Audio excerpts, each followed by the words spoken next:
It's a cloudy January morning in Colorado Springs.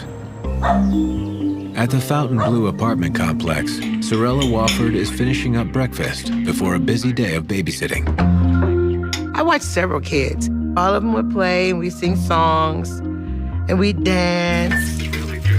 That morning, Sorella is expecting her upstairs neighbor, Yvonne Cisneros, to drop off her 2 young sons, Carlos and Benjamin. She asked me, could I watch the kids? I was waiting for her, and her and the children did not show up. That was not like her. That was strange. An hour passes, and still no sign of Yvonne and her children.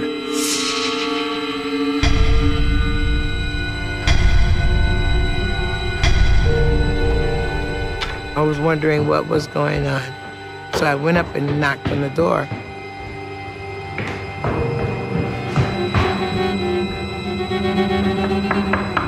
Yvonne? I did hear some noise in there. And I was wondering why she didn't answer the door for me. Yvonne! You still want me to watch the kids? I heard a little ruckus inside, kind of thumping, kind of noise. And it wasn't normal. So, I knocked a couple times. Yvonne? And I said, well, maybe they had a fight.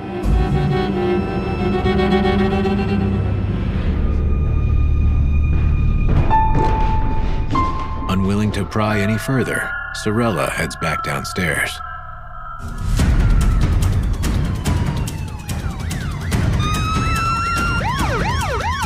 Hours later, the sound of approaching police sirens makes her stomach sink. We saw the police and the ambulance, and then we seen the coroner. When you see that wagon, oh my, you know it's not good. She put 2 and 2 together and realized that probably she had been hearing something awful happening in that apartment. Fearing the worst, Sorella races back up to the Cisneros residence. Hold up. I need you to go back downstairs, okay? Standing there, I was like, what happened? What happened to the children? Something horrible has taken place, and you'd realize that there's nothing you can do because it's too late.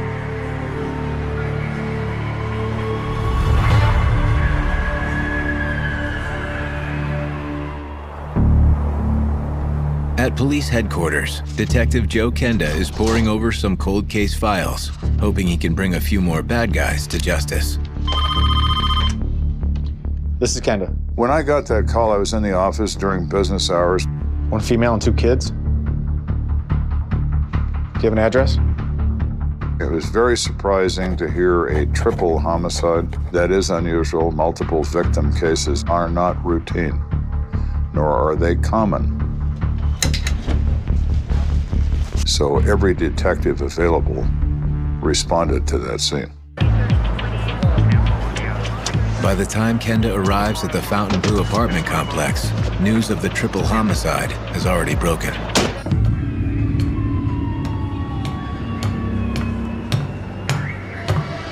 How you doing? Dispatch. So what do we got? Got a total of 3 bodies, Yvonne, Carlos, and Benjamin Cisneros. They were found by the husband when he came home from work. It's absolutely awful. Benjamin Cisneros, the father and husband, is seated on the floor in the hallway with his head in his hands. I asked the officer, is that him? Yes, he's the one that called us. This cop is experienced, and he is distressed. There's blood everywhere, multiple stab wounds. It's pretty bad. Hey, can you transport Mr. Cisneros down to the station for questioning? Yes, sir, I'll take care of it.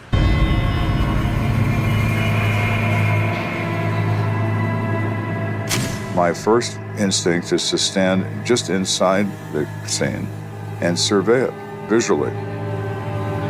The amount of blood and the level of violence, even from the front door, it takes your breath away emotionally. I could see the mother, Yvonne Cisneros, in the bathroom. I was a pretty young guy, and I had not seen that sort of violence before. So it was very, very disturbing to me.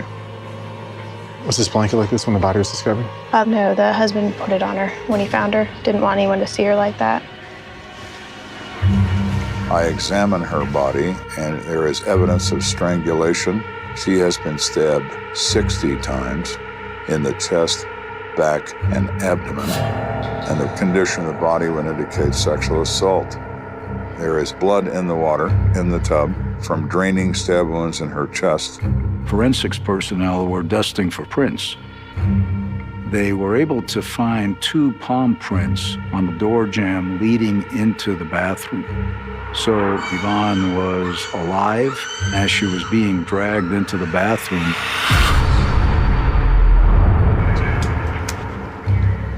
As if the scene in the bathroom isn't gruesome enough, Kenda finds the body of 2-year-old Benjamin in the children's bedroom.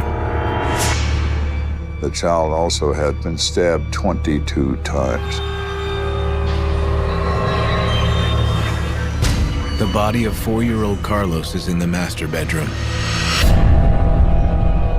He has been stabbed 19 times in the chest, also has crushing injuries to the head with a barbell that's in the crime scene. This is an incredibly violent scene of butchery. A frenzied attack by someone who is absolutely out of control. There is no difference in the investigation of the death of a child than a death of an adult. But there is an enormous difference to me emotionally. I have children of my own. In 1979, my son was 9 and my daughter was 7. These 2 kids are 4 and 2. My kids are little and so are they. What could a child possibly say or do that would warrant a violent death? Nothing. Kenda collects himself and moves to the next room.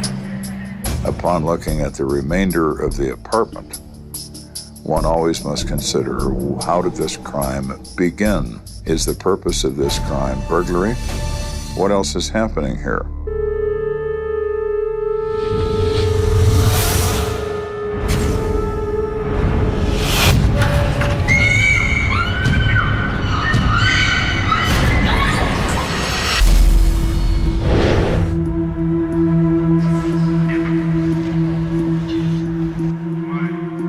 There's been no forced entry.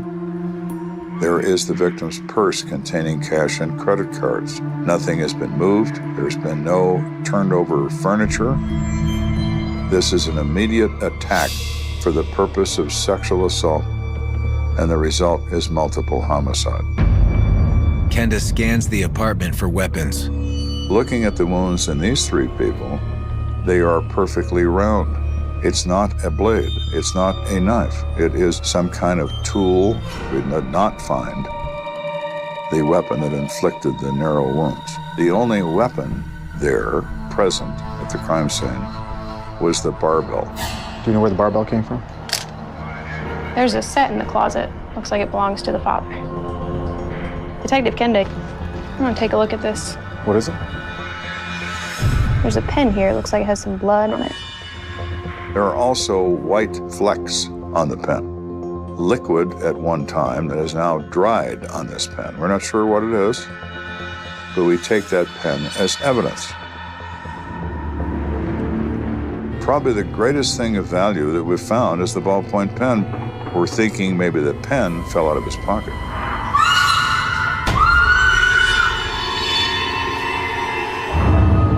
So we're hoping fingerprint evidence might produce something, but at that point we have no idea whether it will or not.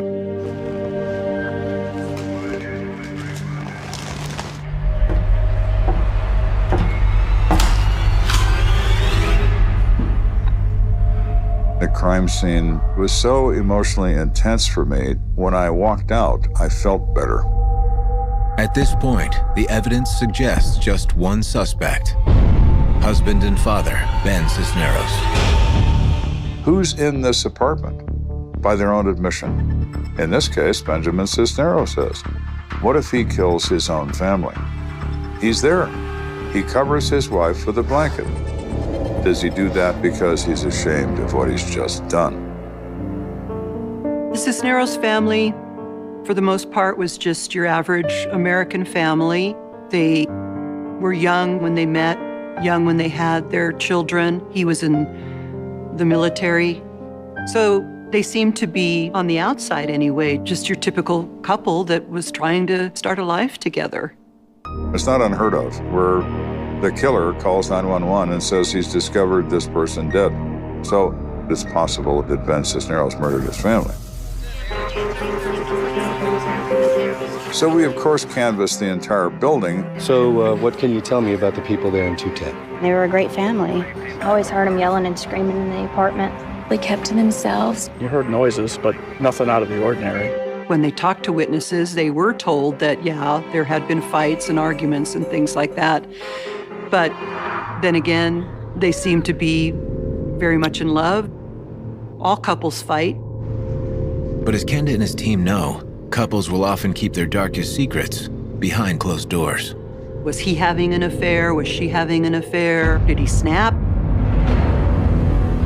Driving back to police headquarters to interrogate Ben Cisneros, Kenda's blood begins to boil. I was so disturbed by these two children and by that young mother that I was filled with rage. My feeling was I wasn't going to stop, sleep, eat, or do anything until we had this son of a bitch by the throat.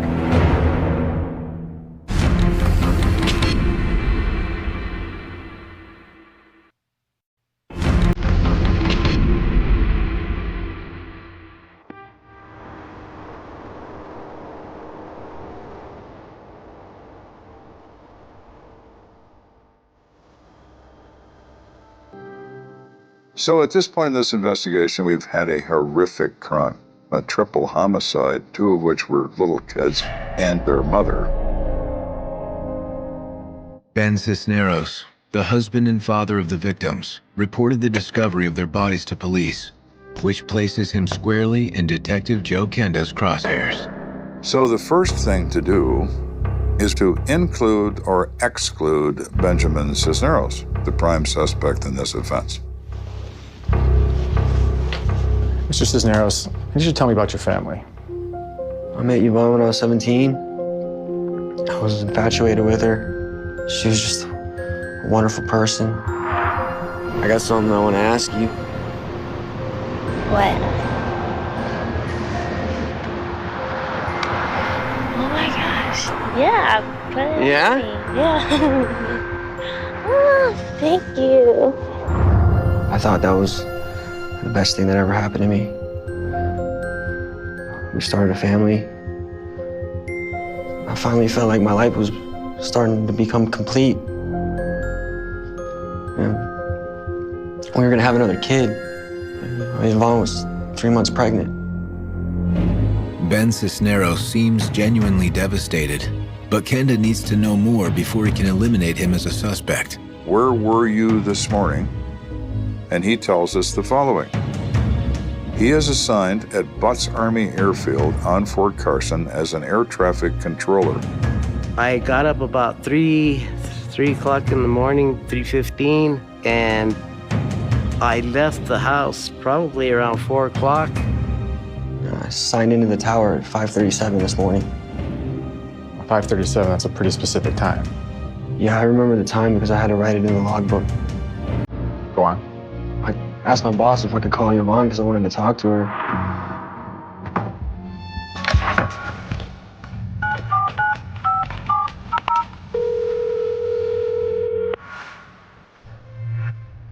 She didn't answer, which was very odd because she should have been there with the kids. About an hour later, I tried again and still no answer. So when my shift ended around noon, I went straight home. We checked with Butts Army Airfield, and he left the premises and signed out of the tower at 12:10. It's approximately a 30-minute drive from there to his apartment. Far from exonerating Ben Cisneros, this timeline only deepens Kenda's suspicions about him. He makes this call to the police at 12:45. His 5 minutes or so that are not accounted for, is that enough time to kill this family? Yeah, it is. It is violent, it is immediate, it is savage, and it doesn't take any time at all. What happened when you got home? When I got to the front door, I noticed that it was unlocked.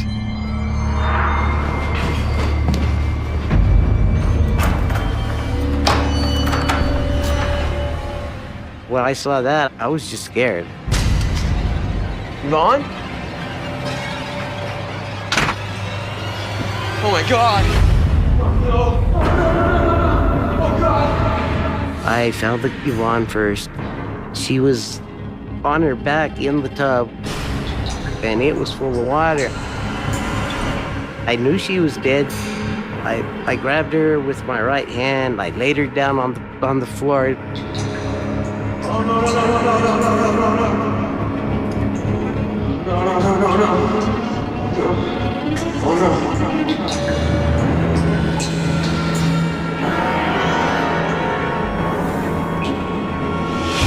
I didn't know what to do. I thought I was going crazy, actually.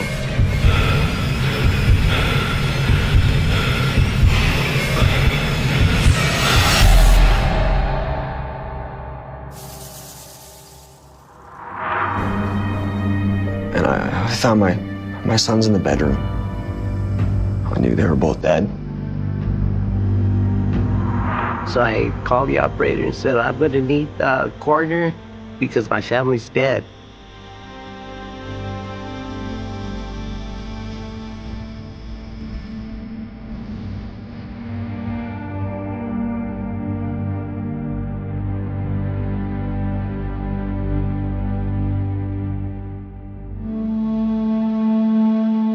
Do you know who might have done this? No, I have no idea.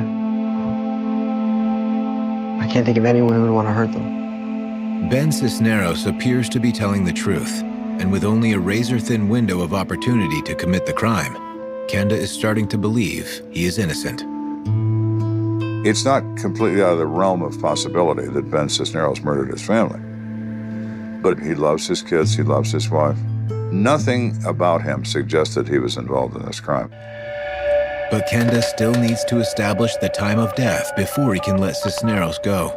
The deputy coroner says the time of death is between 9 a.m. and 11 a.m. So that cuts our time frame to 2 hours. And we can absolutely account for the whereabouts of Benjamin Cisneros. We are back to square one. Maybe not. Ben Cisneros' statement has pointed Kenda in the direction of a curious new clue. When he came home, the front door was unlocked. Yvonne was very safety conscious. I knew something was wrong when I saw the door that way. I just didn't know what. So somebody either had a key or was let into the apartment. Could be somebody the victim knew. The murders happened during daylight hours, so there's a strong chance that somebody saw something. Come in. Detective, I just got an anonymous tip on your triple homicide. Your suspect is living at 814 East Los Animas Street. It is not uncommon when the police are investigating a major offense, and the news media has covered it dramatically, that people begin to call in tips. Some of these are legitimate, some of them are not. But as far as anonymous tips go, this one stands out because the address is so specific. What does that mean? Maybe it means everything. We don't know. Not taking any chances, Kenda heads to the address, accompanied by backup. I need you to go around the left side of the house. You go around the right side of the house. Come with me. There's a van parked in the driveway. Could this be something? I've got guys covering the back of the house. We're in front of the house. We're very cautious about it. Let's bring you out here in the light, where everyone can see you.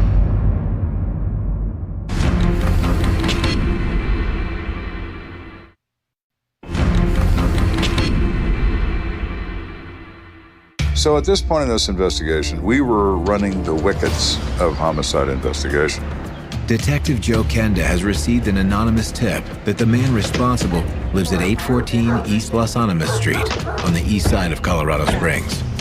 With Kenda running point, police blockade the residence. We're prepared to meet a threat if one exists. Hello, may I help you? I'm Detective Kenda. Do you mind if we talk to you for a few minutes about a case I'm investigating? Sure. There is a young man who lives at this place. He's 28. He is employed by a company for homeowner repairs.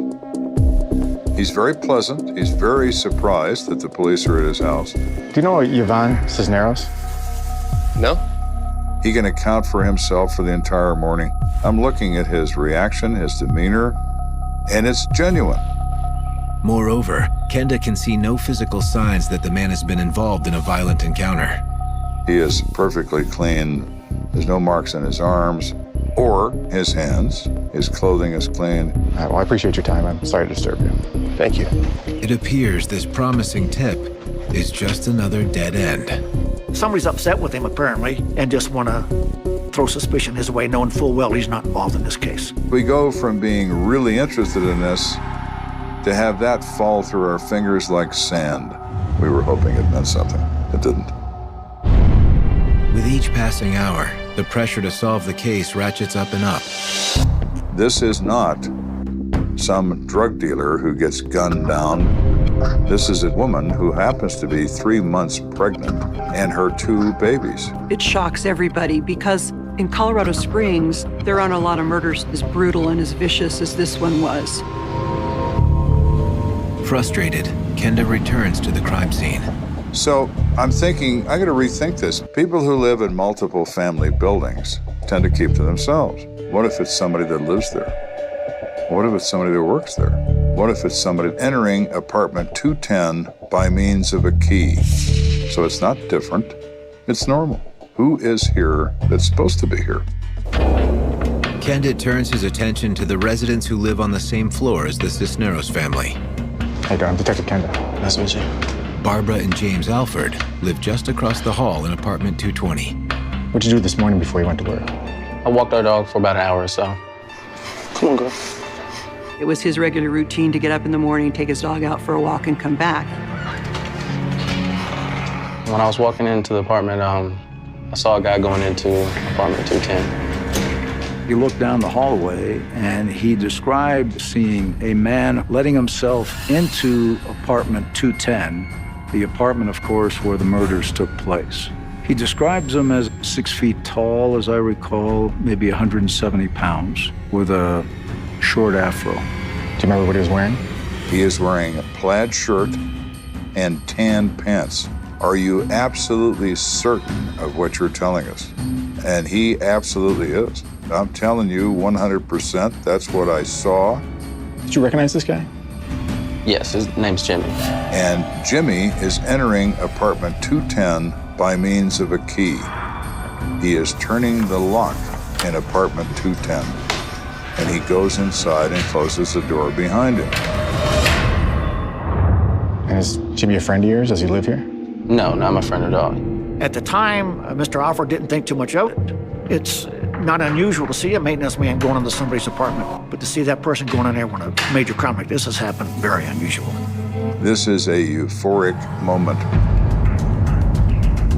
We are looking for the maintenance man from the building.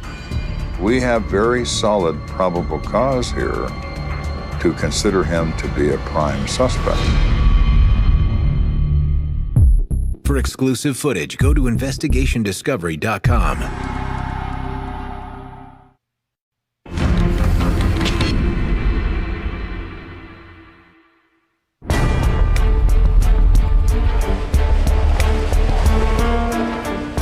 We've had a horrific crime, one that is absolutely beyond the pale of horrific, and we are suddenly given a lead from a resident who says there could be a suspect in this complex.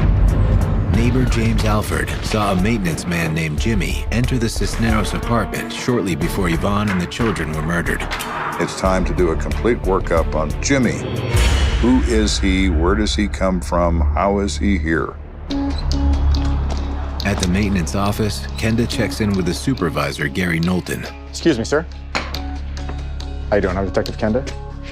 Are you the maintenance supervisor? Yeah, Gary Knowlton. Mr. Knowlton, do you have a maintenance man that works this complex named Jimmy? Yeah, I do. James Joseph Perry. Gave him the day off this morning and haven't seen him since. I can give you his address if that'll help. I'd appreciate that. Yeah. We asked Mr. Knowlton as well if maintenance people routinely had master keys in their possession, and he said no, they don't. So he doesn't have one, as far as you know. That is correct. We write an affidavit for a search warrant for his domicile, where he lives, and we go there.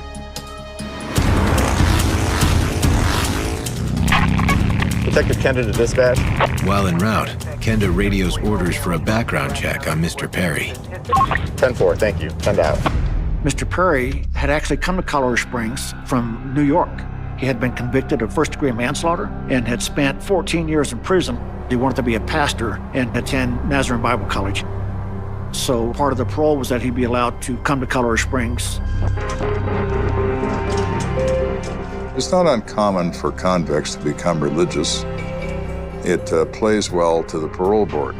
Here we have a guy who has some experience in the area of killing, someone who's experienced in police procedure and how to avoid getting arrested.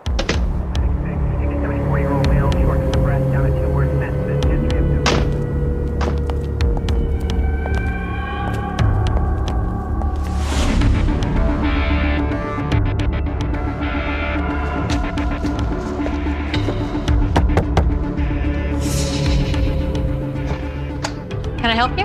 When Kenda knocks on Jimmy's front door, the suspect's common-law wife, Victoria Martinez, answers the door. Ma'am, we're looking for a James Joseph Perry. He's not here. We explain that we are considering her husband to be a suspect in a triple homicide. We have a warrant to search the premises.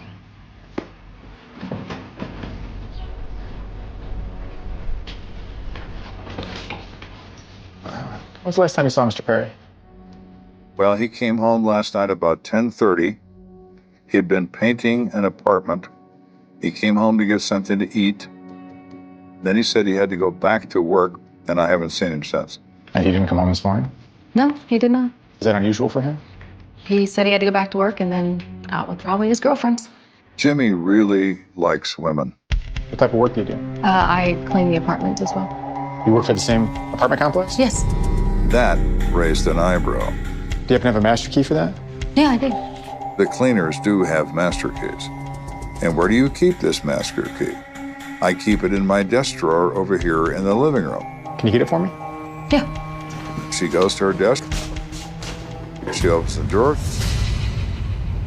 She said it's not here. Can you explain that? Well, no, I don't know. It was here a couple days ago, but I haven't needed it. We began our search. Kenda hopes a search of the house will uncover clues connecting James Perry to the crime. But the search fails to unearth the missing master key or any new evidence until police enter the laundry room. We noticed that on the washing machine, there's a bottle of bleach. When I open that machine, you get the distinctive odor of bleach emanating from the tub. There's only 2 items of clothing in it. They are a black, white, and red plaid shirt and a pair of tan pants. The very clothes we want. Did you launder these 2 items?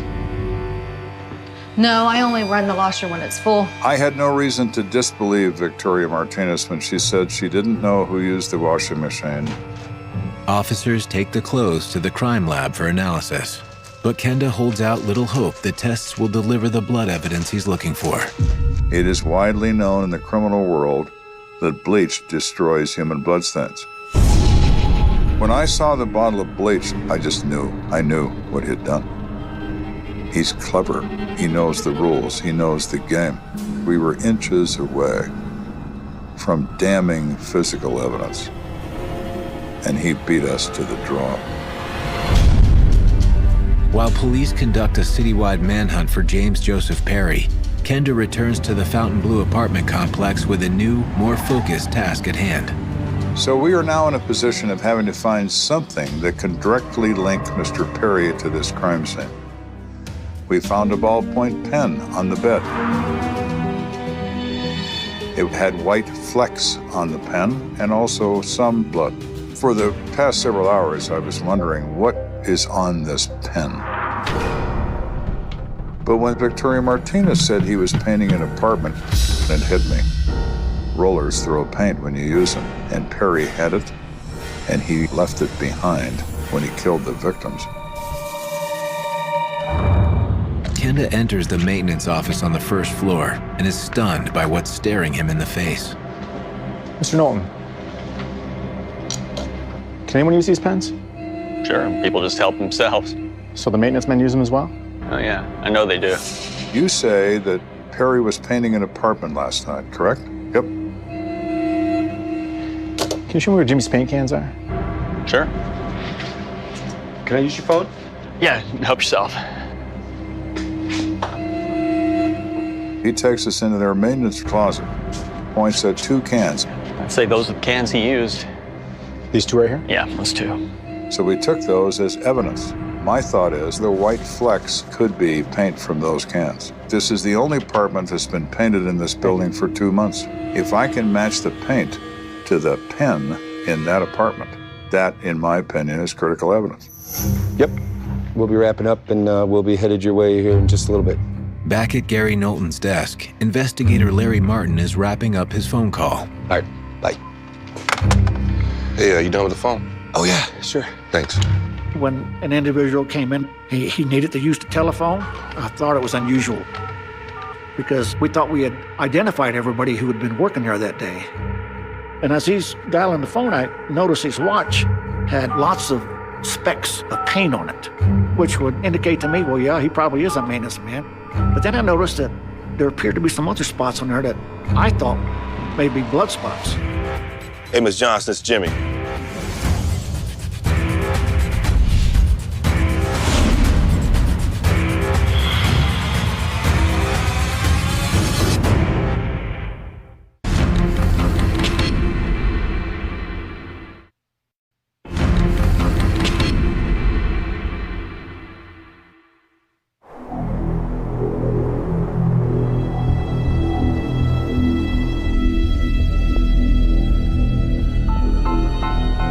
At this point in this investigation, I am absolutely convinced that James Joseph Perry murdered Yvonne Cisneros and her 2 children. There is no doubt in my mind. After hours of fruitless searching, a stroke of luck has delivered Detective Kenda's prime suspect right to his doorstep. There's nothing I wanted more than to lock his ass up. Nothing I wanted more.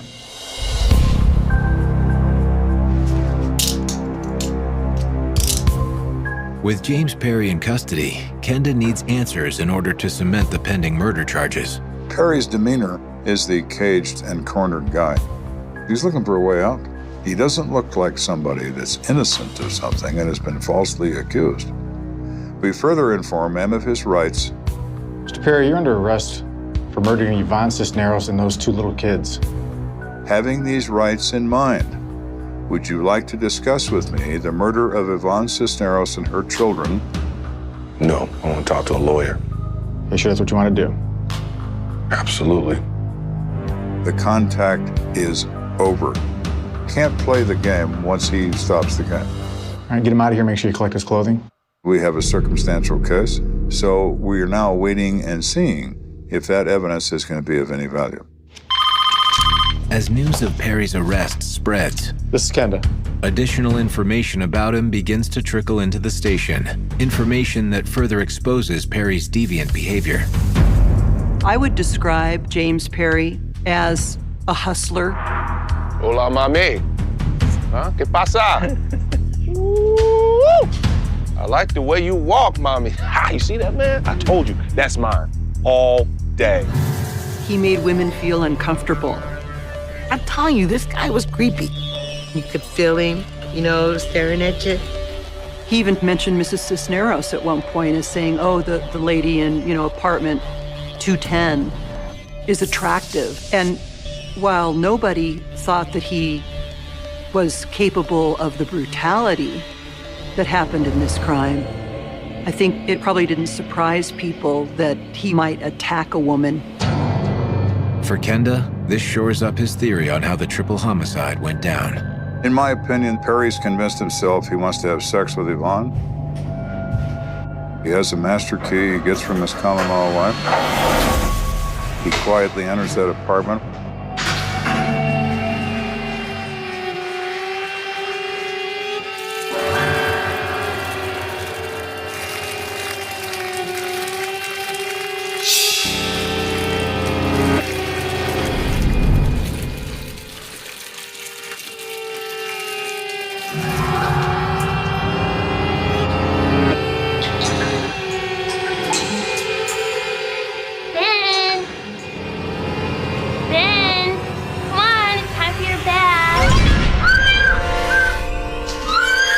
She's a victim of sexual assault. Then he attacks her with a weapon.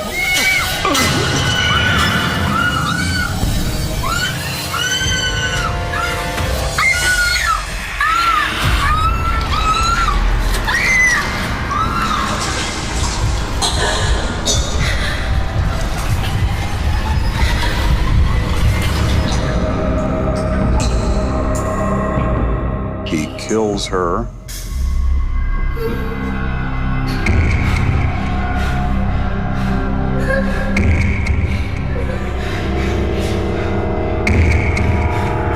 He then attacks and kills the children because they witnessed what he did. Then he goes home, bleaches the blood out of his clothes, and goes on with his day.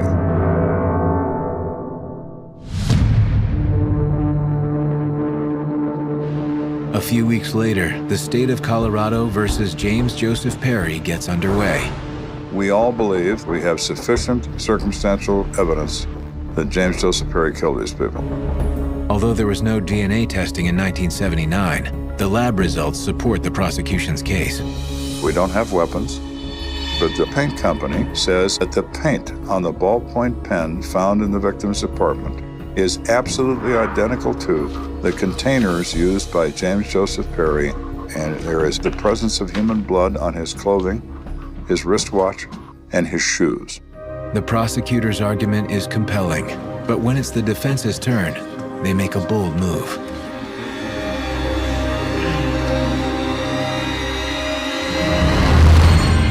James Joseph Perry takes the stand and testifies on his own behalf. I will say that James Joseph Perry did offer a performance in the witness stand. I spent some time in prison. I know a lot of people talk about when they go inside, they find God, but I had a powerful spiritual moment.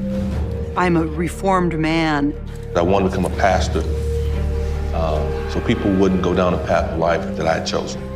He was a smooth talker, and he thought, how dare the police and the prosecution even accuse me of such a thing. After James Perry's turn on the witness stand, both sides rest their case.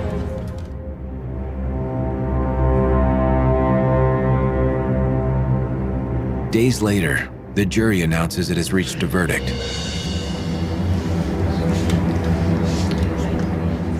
State of Colorado versus James Joseph Perry. We, the jury, find the defendant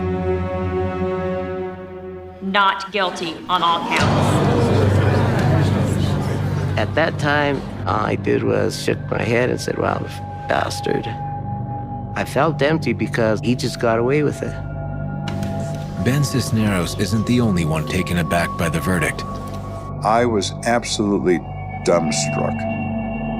The jury ignored everything. And he is laughing at me from the defendant's table because he's beat this and he knows it. It was a sense of shock. To this day, this is my greatest professional disappointment in trying to be the advocate for Yvonne and the children. I felt that I let them down. It sort of shakes your faith in a way in the system or in what you believed in. I don't think the general public really felt that justice had been served for the Cisneros family. Even though James Perry is acquitted, Kenda is convinced they pinned the Cisneros murders on the right man. The reason why that case was closed is there was no other place to go. There were no other suspects. There was no other evidence. It's over. After his acquittal, James Perry moves back to New York City. But the case is far from over. A single phone call changes everything. This is Kenda. Several months go by, and the NYPD calls me. And it seems that somebody threw James Joseph Perry out of a 10th floor window of an apartment building in the Bronx.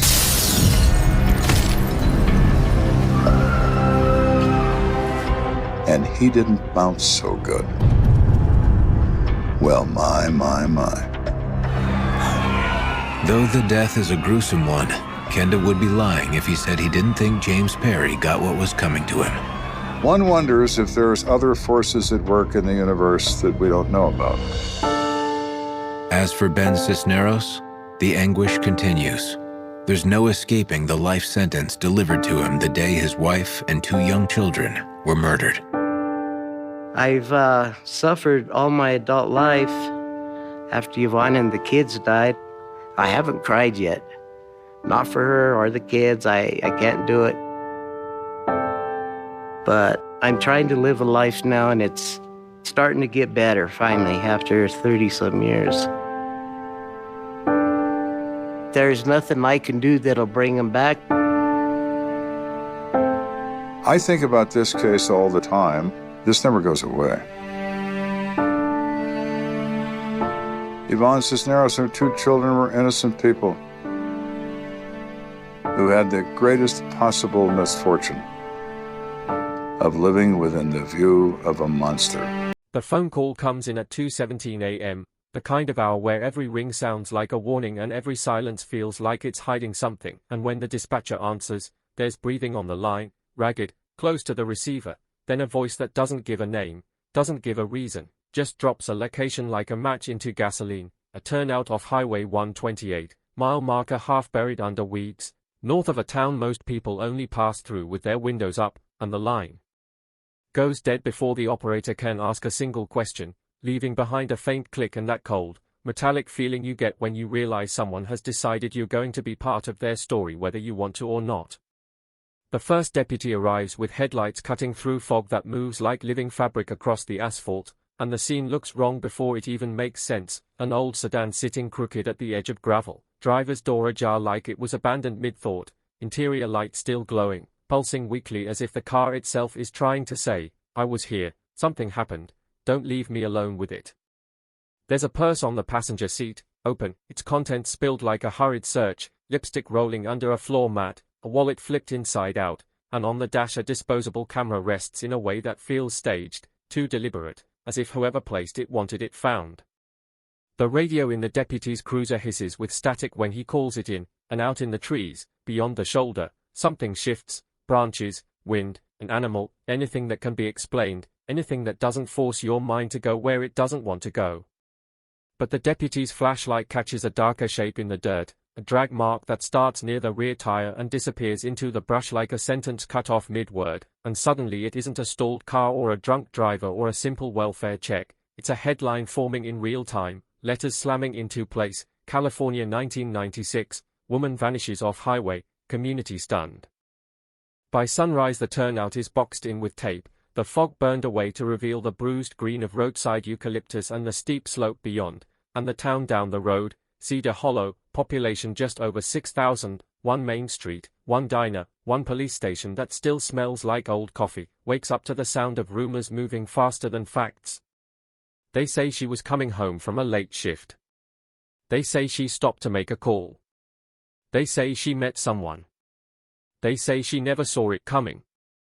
Her name is Lena Hart, 27 years old, a radiology tech at the county clinic, the kind of person who has strangers telling her their problems without meaning to, the kind of smile that doesn't look practiced, the kind of life that seems ordinary enough to be safe until you realize ordinary is exactly what predators count on. In her apartment there's a half-written grocery list on the counter, a pot soaking in the sink, a jacket draped over a chair as if she planned to pick it up again in a minute, and the calendar on the fridge has a square circled in red, her sister's wedding in 2 months, a date now sitting there like a cruel joke. The investigators do what they always do in the first hours, the frantic sacred window when the air still holds the shape of what happened. They photograph the car from every angle. They dust for prints. They bag the items left behind like they're collecting pieces of a shattered mirror. They comb the shoulder with slow, methodical lines, boots crunching gravel, eyes scanning for anything that doesn't belong, cigarette butts, torn fabric, a broken nail, a footprint with a tread pattern that can be traced to a brand and a size, and maybe, if the universe decides to be merciful, a person. They find a smear on the rear quarter panel, faint and reddish brown, too old to be wet, too new to be ignored. They find a single earring in the dirt near the drag mark, small, silver, shaped like a star. They find nothing else that gives them a clean narrative. No blood pool. No weapon. No note. No obvious struggle inside the car beyond the chaos of the purse. Just that drag line into the brush, and the camera on the dash like an accusation. Inside the station, the sheriff pins Lena's photo on a board that will soon become a wall of questions. The picture is from her clinic ID, crisp and official, but her eyes in it are warm, human, not meant to become evidence. The first press calls come before noon. By evening, satellite vans have turned Cedar Hollow's quiet lot into a carnival of urgency. Reporters stand in front of yellow tape rehearsing lines about mysterious circumstances and a community on edge, and townspeople watch from behind curtains, trying to decide whether to be afraid or insulted, as if fear is an admission that it could happen here. But it already has. They start with the route. Lena's shift ended at 11:45 p.m. The clinic sign-out log confirms it. A co-worker saw her walk to her car, saw her wave, saw her tail lights fade. The drive from the clinic to her apartment should have taken 22 minutes. A gas station clerk on the south end of town remembers her, or thinks he does, young woman, dark hair, tired eyes, bought a bottle of water, maybe gum. The receipt timestamp, 12:13 a.m. Then nothing. No toll records. No credit card pings. No calls. In 1996, the world is still soft around the edges technologically, full of gaps where people can vanish cleanly. It doesn't take a hacker. It doesn't take a mastermind. It takes a road, a moment, and someone willing to do what others can't even imagine. The sheriff's department brings in county detectives. The county brings in the state.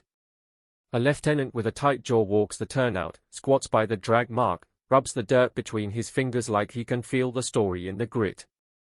He asks the obvious questions out loud, not because he doesn't know them but because the air needs to hear them. Why here?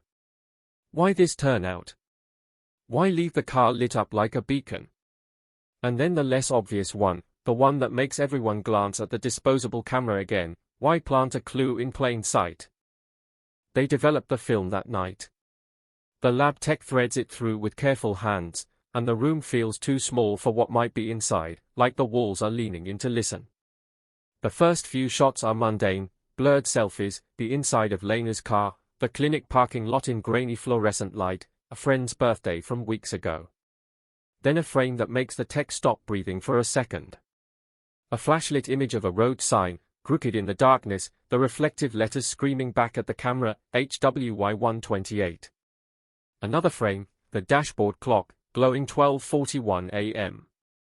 Another, a smear of light and shadow that could be trees, could be nothing, could be everything. Then a final shot that looks like someone snapped the shutter by accident, an angled glimpse of fabric, pale skin, hair whipping across the lens, and behind it, partially caught, the outline of a man's face, not clear enough to identify, clear enough to haunt. The kind of image that becomes 1,000 different people in 1,000 different minds. The kind of image that turns a case into a legend. The next day, Cedar Hollow becomes a search grid. Volunteers in fluorescent vests line up like they're going to war against the wilderness, and the wilderness doesn't care. Dogs pull at leashes, noses low, trying to read the invisible ink of scent. Helicopters thump overhead. People shout Lena's name into ravines and gullies and thick stands of brush, as if sound alone can drag someone back from whatever swallowed them. They find a shoe near a creek 2 miles from the turnout, scuffed, mud-caked, the same size as Lena's, but no definitive match. They find tire tracks on a dirt access road, but the rain that comes 2 nights later smears them into uselessness. They find a shallow depression near a fallen log that could be a place someone knelt, could be a place an animal slept, could be nothing. What they don't find is Lena. The suspect list grows the way it always does, fast, ugly, unfair. An ex-boyfriend with a temper and an alibi that feels too rehearsed. A co-worker who smiled too much and stayed too late. A drifter seen near the highway with a duffel bag. A man who owns a tow truck and knows how to make a broken-down car look like an opportunity. The detectives knock on doors. They take statements. They ask the same questions until the words lose meaning and become noise. Did you see her? Did you hear anything? Did she mention someone bothering her? Did she have enemies? And the town answers with the truth it has, which is mostly fear dressed up as certainty. Then the weird calls start. Anonymous tips in the middle of the night. A voice whispering that Lena is somewhere wet. A woman claiming she saw her at a rest stop, hair cut short, eyes vacant, walking behind a man who kept his hand on her shoulder like a leash. A teenage boy swearing he heard screams on the highway, then backtracking when his father glares at him in the station lobby. Every tip is a door that might open onto the truth or onto another room full of mirrors. The detectives chase them anyway, because that's what you do when you can't stand still in the face of emptiness. Weeks pass. Then months. Cedar Hollow changes shape around the absence. Lena's photo is taped into shop windows, laminated against rain, her face fading under sun until she looks like a ghost of herself. The diner keeps a seat at the counter empty for a while, a small ritual that feels respectful at first and then starts to feel like punishment. Parents tighten rules. People drive faster past the turnout. Teenagers dare each other to park there at night and turn off the lights, to see if they can feel the place watching them back. The sheriff holds press conferences with fewer and fewer new words. We are pursuing all leads. We are committed. We urge anyone with information. The reporters stop coming. The satellite vans roll away. The case file thickens with paper and thins with hope. And still, the disposable camera sits in evidence, that last blurred face trapped in chemical grain like a promise the world refuses to keep. The lieutenant circles it again and again in his mind, the road sign, the clock, the accidental frame. He wonders if Lena took those pictures because she was afraid. Because she sensed someone behind her. Because she was trying to record proof the way people do when they don't think they'll be believed. He wonders if the camera was left on the dash as a message from the abductor, a taunt, a way of saying I let you see just enough. And the thought sticks in his throat like a splinter. What kind of person stages a mystery and then walks away into the dark? Years later, the story of Lena Hart is still told in Cedar Hollow in the cautious, lowered voices reserved for things that feel contagious. People remember where they were when the news broke. They remember the fog. They remember the helicopters. They remember the way the highway looked suddenly too long, too open, too hungry. New detectives inherit the file, flipping through brittle pages, staring at old photos, tracing old maps with fresh fingers, trying to resurrect urgency from dust. The evidence, sealed in bags, sleeps in lockers, waiting for a future technology, a future witness, a future mistake from someone who thinks time has washed their hands clean. And on certain nights, nights when the air is damp and the road is quiet and your headlights carve tunnels through darkness, you can pass that turnout and swear you see a pale glow inside an empty car that isn't there, as if the scene is replaying itself for anyone unlucky enough to look, as if Highway 128 has learned how to hold on to a moment and never let it go. And the question that has never stopped circling Cedar Hollow returns with the same sharp edge it had at 2:17 a.m., if the case was ever truly cracked, if the community was ever meant to get closure, why does the darkness still feel like it's waiting for someone to remember one last detail, one last face, one last sound, before it finally decides to speak? The first real break doesn't come like a miracle, it comes like a bruise slowly surfacing under skin, and it starts with something small, so small it almost gets missed, because in the weeks after Lena Hart vanished, the evidence room fills with 100 almosts, and the human brain hates, almost, more than it hates nothing. A junior tech, fresh out of the academy, rechecks the sedan's trunk latch for the third time and notices grit packed into the seam, not the usual roadside dust but coarse, pale granules that look like crushed shells, and Cedar Hollow is miles from the coast, inland enough that you don't track that kind of sand home unless you've been somewhere very specific.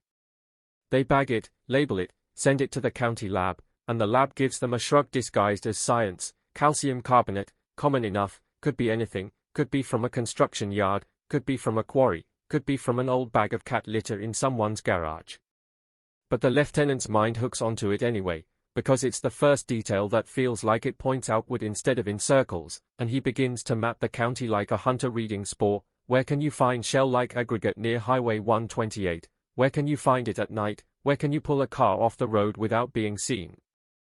They build a list: a closed cement plant 12 miles west, a private landscaping yard behind a chain-link fence, a river access road where flood control dumped pale gravel years ago.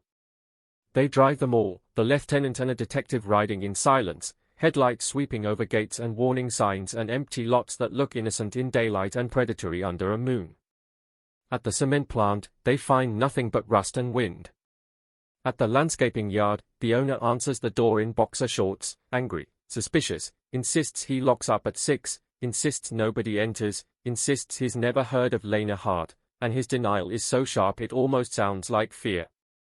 At the river access road, the gravel matches the trunk grit almost perfectly, pale, crunchy under boots, strewn along the shoulders like a trail meant to be followed, and the lieutenant stares down the dark line of water beyond the trees and feels that old instinct rise, the one that says the world doesn't leave patterns by accident.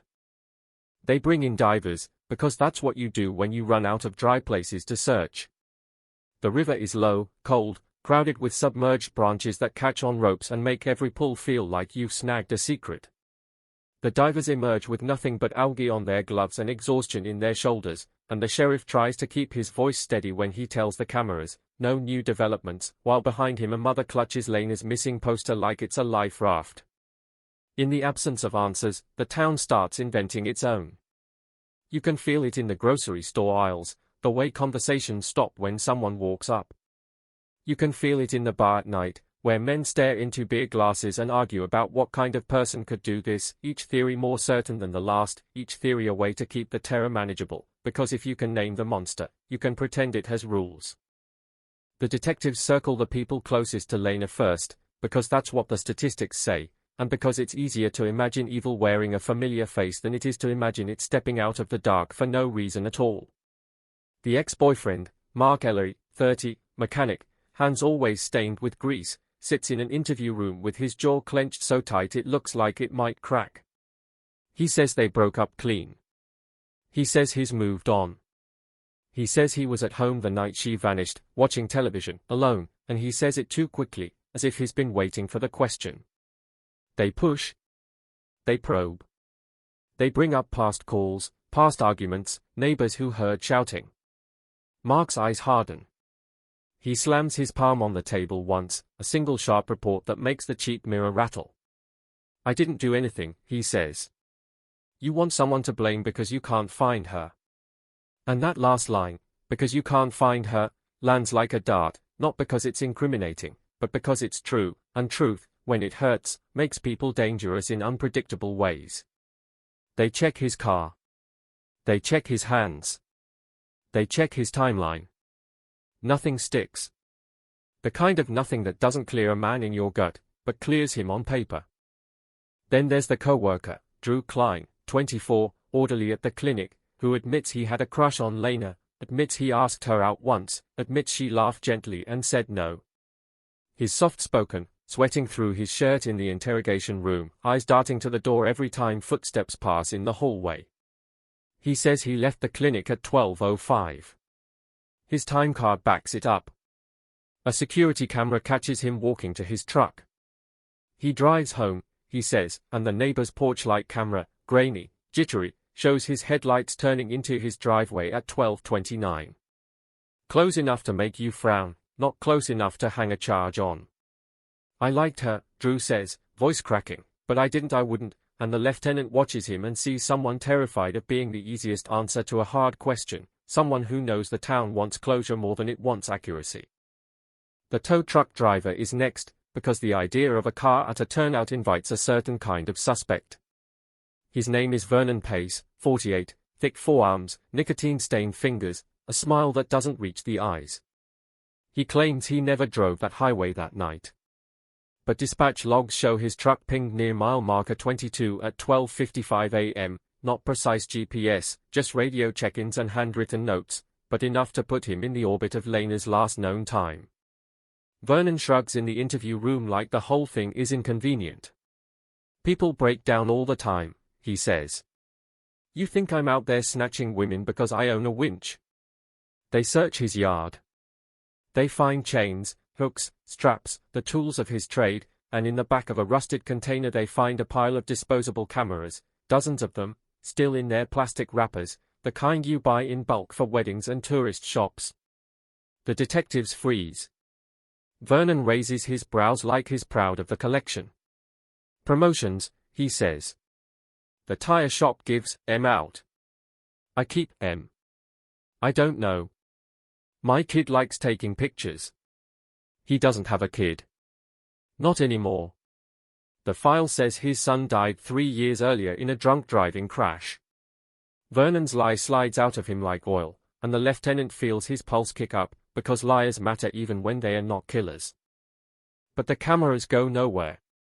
There's no receipt tying Vernon's stash to Lena's. No serial number trail. No one can prove he didn't buy them at a thrift store. The prosecutor wants more than instinct. The sheriff wants something solid enough to hold a press conference with, something that won't collapse under cross-examination. So Vernon walks, and the town watches him drive by with that same flat smile, and a new kind of fear takes root, fear that the person who did this can stand in daylight and no one can touch them. The case starts to rot from the inside, not because the detectives stop working, but because time turns urgency into routine. Tips pile up like mail nobody wants to open. The missing person hotline becomes a confessional for strangers who crave attention. The lieutenant starts keeping a notebook of the weirdest ones, not because he believes them, but because he's learned that sometimes truth hides inside nonsense like a blade inside a loaf of bread. A man calls to say he found a ring near the river. When detectives arrive, it's a bottle cap. A woman calls to say Lena is in Mexico. When pressed, she admits she had a dream. A trucker calls from a payphone, says he saw a woman matching Lena's description at a rest stop 2 counties away, barefoot, crying, escorted by a man with a tattoo on his neck shaped like a serpent. The detective asks, "What kind of tattoo?" The line crackles, then the trucker laughs nervously and hangs up.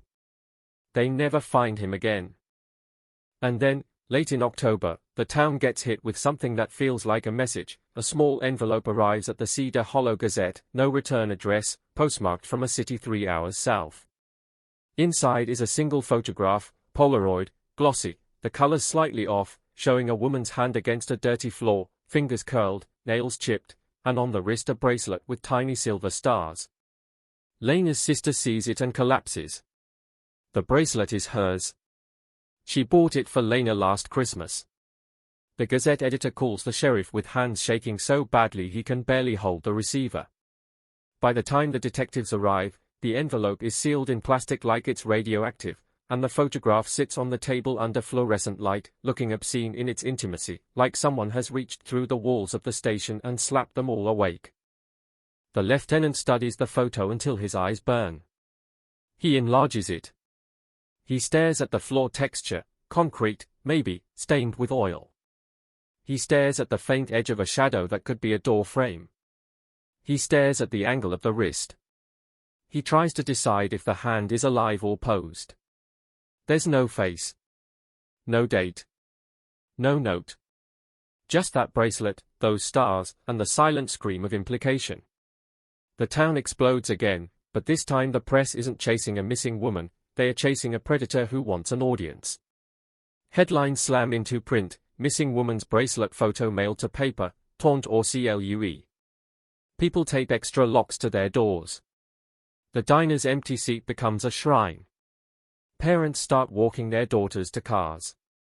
Men form neighborhood patrols with flashlights and baseball bats, a performance of control that makes the nights louder but not safer. The detectives go hunting for the postmark origin. They pull USPS logs, interview clerks, canvass post offices. A worker remembers the envelope, maybe, plain white, bought from a vending machine in the lobby, dropped into the slot by a man wearing a baseball cap low over his eyes. Tall, she says. Maybe. Or average. He didn't look at me. That's the problem with predators who understand systems. They don't need to be invisible. They just need to be forgettable. They pivot to the bracelet itself. Where was it bought? The sister remembers the store in Sacramento, a little boutique that sold handmade jewelry. The owner checks old records and finds a note. The bracelets came in batches from a supplier who used cheap silver and star charms ordered from a catalog. Nothing traceable. Nothing unique. The lieutenant feels the case slipping again, like trying to hold water between fingers, and the worst part is what the photograph does to the family. It pulls hope up like a bubble and then leaves it hovering, fragile, because if someone mailed that picture, it might mean Lena was alive weeks after the turnout, it might mean she suffered, it might mean she's still out there, and all of those possibilities are different flavors of pain. They bring Vernon Pace back in after the photo, because the camera connection gnaws at them, because his lies are still warm, because predators often orbit scenes like sharks. Vernon grins when they sit him down. You got your spooky picture, he asks, too casual, too amused. The lieutenant leans in, voice low, controlled. Where were you on October 3rd? Vernon laughs.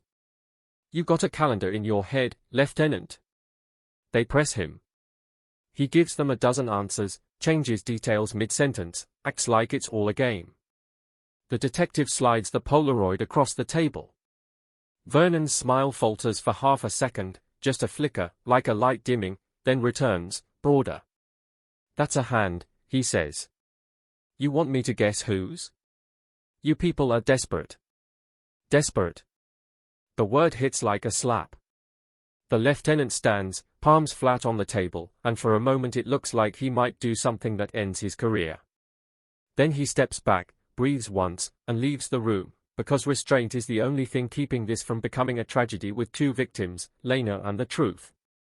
Winter comes, and with it, the case turns colder in every way. The river swells. The brush thickens with rain. Search efforts die down not because anyone has stopped caring, but because caring isn't enough to cut through miles of wilderness and months of lost time.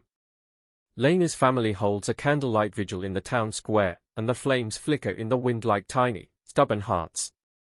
The sheriff speaks, voice cracking, promising justice.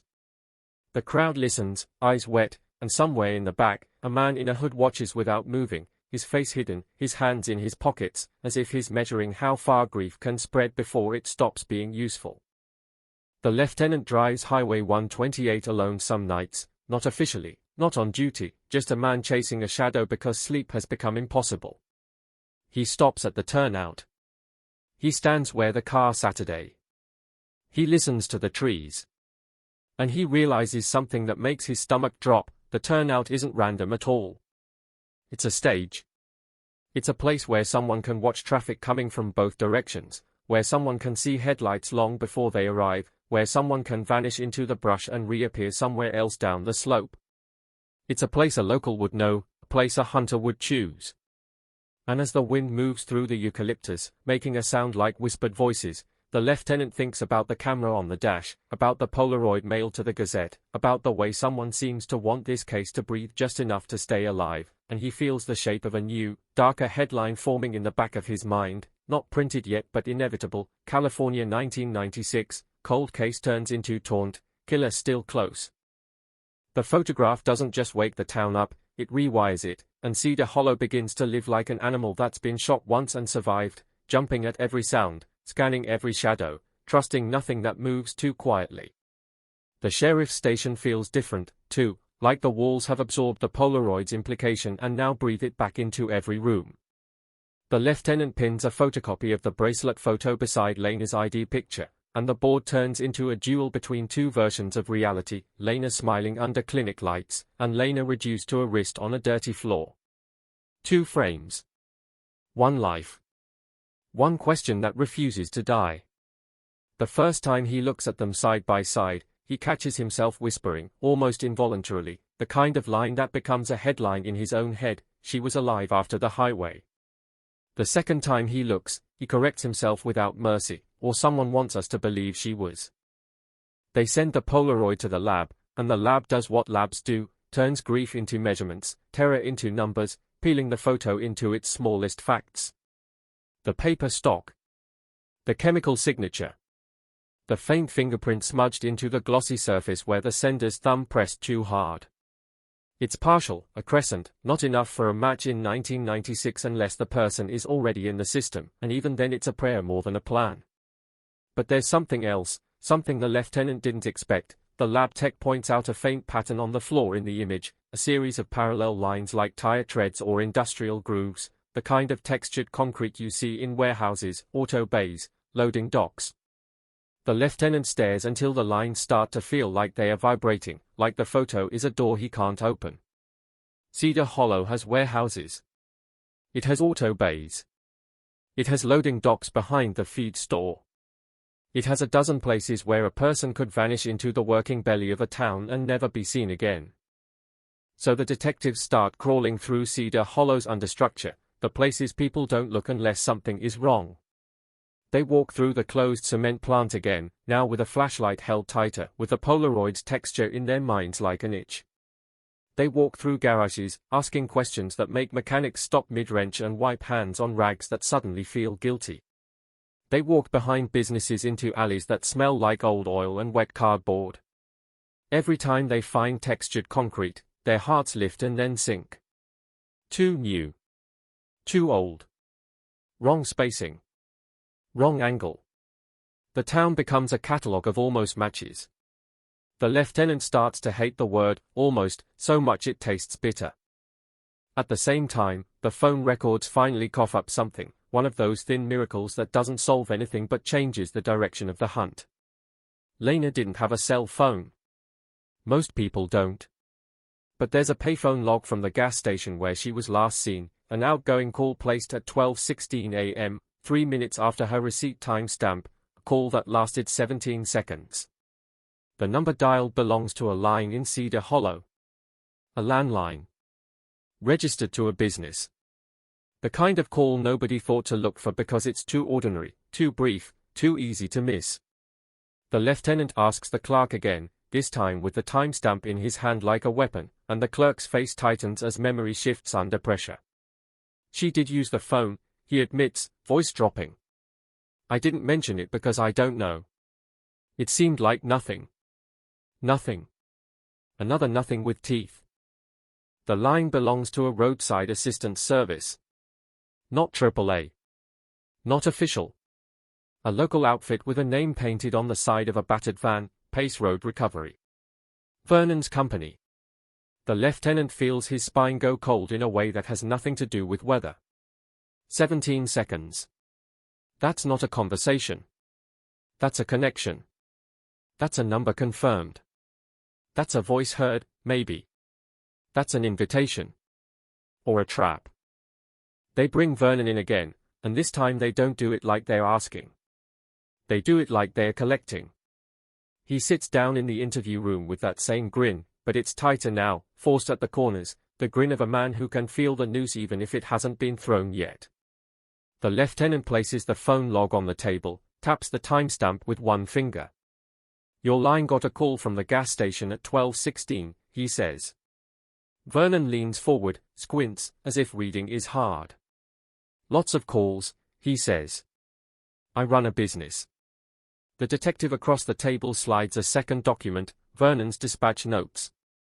You were near Highway 128 around 1, the detective says. Your truck was heard on the radio. Your signature's on the log. Vernon shrugs. I tow cars. That's my job. The lieutenant pushes the Polaroid across the table without a word, just lets it sit there like a lit fuse. For a second Vernon doesn't look at it. He looks at the lieutenant instead. Then he looks down, and the room goes quiet enough to hear the hum of the fluorescent light. That's not her, Vernon says finally, voice flat. That could be anyone. The lieutenant's jaw tightens. Then why did her bracelet end up in a photo mailed to our paper? Vernon spreads his hands. Maybe she dropped it. Maybe someone found it. Maybe your Gazette editor staged it for sales. The lieutenant leans in close, voice low, sharp. You got a call from her. Did you meet her? Vernon's eyes flicker. Not guilt. Calculation. I don't remember, he says, and there it is, the first crack of arrogance, the first moment he underestimates how loud a lie can be. You keep records, the detective snaps. You keep logs. Vernon's grin returns, too quick. Not for every little thing, he says. Sometimes people call and hang up. Sometimes they get scared. Sometimes they prank. The lieutenant watches him, and an image flashes in his mind, Lena at the payphone, tired, cold, dialing a number she maybe found on a roadside sign, hearing a voice answer, hanging up because something in the tone felt wrong. Or because someone walked up behind her. Or because she saw headlights she didn't trust. 17 seconds is long enough to hear danger. They search Vernon's property again, this time with a warrant that's thicker and a purpose that's narrower. The yard looks the same, chains, hooks, the skeletons of dead vehicles, but the detectives look differently now, like they are reading a crime scene that was hiding inside a workplace all along. Behind the container with the camera stash, they find a small outbuilding, a shed, locked with a padlock that's newer than everything else. Vernon claims he lost the key.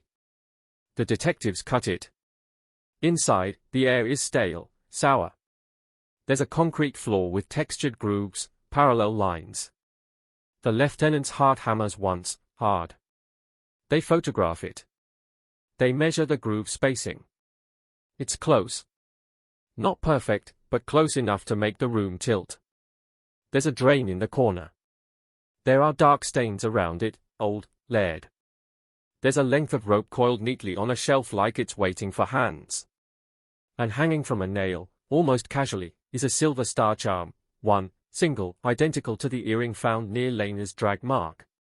The lieutenant stares at it, and for a second he can't breathe. The charm is small. Cheap. But it's a bridge between the highway and this shed. A bridge made of metal and coincidence and dread. They bag everything. They call the lab. Vernon stands outside with arms crossed, looking annoyed, like they're stealing his time. You people are out of your minds, he says. But his voice doesn't match his posture. His posture is stiff. Defensive. He keeps glancing at the shed as if it might betray him by speaking. The lieutenant wonders if Vernon is the predator, or just another man who knows how to survive by staying adjacent to storms. The lab results come back in pieces, slow and cruel. The star charm has no prints. The rope fibers match rope sold everywhere. The stains around the drain are too degraded to be typed. The partial fingerprint on the Polaroid doesn't match Vernon. The textured floor groove spacing is similar but not identical to the photo, close enough to haunt, far enough to protect. The prosecutor shakes his head. Circumstantial, he says. Interesting, but not enough. Not enough. Again. The case snaps back like a rubber band, leaving a welt. Then the serpent tattoo returns, slithering out of the tip files like it never left. A state trooper calls the sheriff's office, says he pulled over a man 2 counties south for a broken taillight, and while the trooper stood at the window, he noticed a tattoo on the man's neck, a serpent coiled around a dagger. The trooper remembered it because he'd seen the bulletin about Lena's disappearance, because he'd heard the rumor about the trucker's call, because small towns trade fear like currency. The man's name is Randall Crowe, 35, no fixed address, a record for assault, a record for theft, a record for violating restraining orders. He's the kind of name that makes a detective's pen press harder into paper. The trooper let him go with a warning because there was nothing else to hold him on, and now Randall is gone, slipping between jurisdictions like smoke. The lieutenant feels the case split into 2 shadows, Vernon's orbit and Randall's trail, and both lead into darkness. He drives with a detective to the last known stop, a rundown motel where Randall used a counterfeit ID.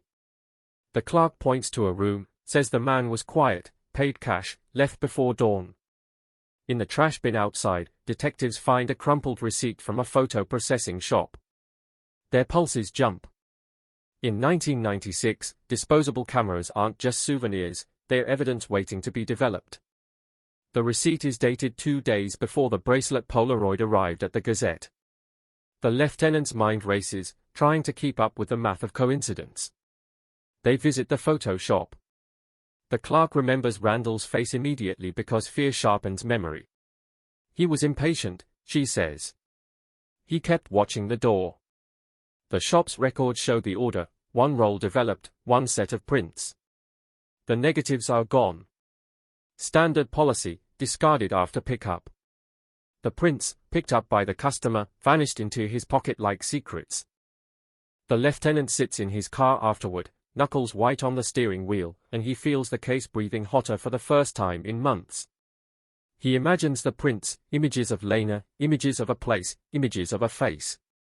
He imagines Randall watching them under a motel lamp, deciding what to keep and what to send. He imagines the bracelet photo as a selection, a curated cruelty. And another thought slices through him: if Randall processed film, he likely took photos. And if he took photos, he might have taken more than one. They put Randall's name into every system they can. They fax bulletins to every county. They call parole officers. They knock on doors of people who once filed restraining orders against him. One woman answers with a cigarette in her mouth, eyes hard. He likes to scare you, she says. That's his thing. He gets off on knowing you're looking. Another woman refuses to open her door at all. She speaks through the chain like it's armor. If you find him, she whispers, don't tell him I talked. The town feels it, the shift, even without being told. A new suspect with a tattoo makes better headlines than a tow truck driver with a smirk. Serpent tattooed drifter sought in Lena Hart case would sell, would spread, would give people a villain they can picture. But the lieutenant doesn't let the press have it, not fully, because he's learned that publicity is gasoline, and some men light matches for fun. In early spring, when the rain has stopped and the hills start to green again, a hiker finds something in the brush 20 miles from Cedar Hollow, off a dirt road that isn't on most maps. It's a shallow pit, half collapsed, covered in rotting leaves. Inside, scraps of clothing, shredded, mud-stained. A piece of denim. A torn sleeve from a clinic jacket with faded lettering. And beneath it, a bracelet clasp, broken, bent, missing its stars. The lieutenant stands over the pit while the crime scene team works, and the air feels thick, heavy, like it's pressing on his chest. The family is notified before the press, but the press finds out anyway, because tragedies leak. The town gathers in knots on sidewalks, whispering, watching police cars roll by. Some people cry. Some people nod grimly as if this is what they expected all along. Closure begins to creep toward them like a shadow, but it doesn't feel like relief. It feels like the last page of a book you didn't want to finish because you know the ending will hurt. The lab can't pull DNA from the fabric. Too degraded. Too much time. Too much weather. They can't call it definitive. They can only call it consistent. Consistent is a word that makes families break. Lena's sister sits in the station lobby, hands clasped so tightly her knuckles are bloodless, and when the lieutenant tells her what they found, her face doesn't change at first. Then her eyes feel like a dam cracking, and she whispers, so she was there. Not, is she dead? Not, is she alive? Just, so she was there, because being somewhere is the last kind of certainty you get when a person is swallowed by mystery. The lieutenant drives back to Cedar Hollow that night with the windows down, letting cold air slap his face as if it can wake him from this loop, and as the highway stretches ahead, black and endless, he can't stop seeing the camera on Lena's dash, the clock glowing 12:41, the blurred face in the final frame, the bracelet in the Polaroid, the groove lines on concrete, the serpent tattoo, the pit in the brush. The case is no longer one straight line. It's a web, sticky and shaking, and every time he pulls on one strand, another tightens around his throat. In the distance, a set of headlights appears, bright and approaching, and for a 6-second his body reacts like it's 1996 again, like the night is about to repeat itself. The headlights pass. Nothing happens. The road stays silent. But the silence feels staged now, theatrical, as if someone out there has learned exactly how to make a town listen, and the lieutenant understands with a clarity that makes his stomach twist. Whether Lena is gone or still somewhere behind a locked door, the person who did this isn't finished telling the story, because a predator who mails photographs doesn't want to disappear. He wants to be remembered. He wants the hunt to keep running. He wants the community to keep flinching. So when the lieutenant pulls into his driveway and kills the engine, the quiet doesn't feel like rest. It feels like the pause between headlines, the breath before the next shock, and in that pause, in that thin crack of time, a thought slides into his mind like a cold blade. If the evidence is being planted, if the clues are being curated, then the killer isn't just hiding from the investigation, he's directing it. The idea that someone is steering them doesn't arrive as a theory, it arrives as a taste, copper on the tongue, the same taste you get when you realize you've been walking toward a cliff in the dark and only now feel the air change. The lieutenant can't unsee it. The camera placed like bait. The Polaroid mailed like a pulse check. The clothing pit hidden just enough to be found by a hiker at the exact moment attention was fading again. It's not proof. It's pattern. And pattern is what killers leave behind when they want to be admired.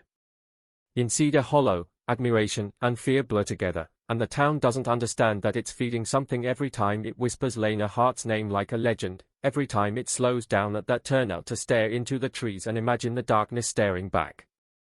The lieutenant calls a meeting with the sheriff, county detectives, a state investigator who looks like he hasn't slept since the Reagan era, and a lab supervisor who brings folders thick with results that say almost everything except what matters.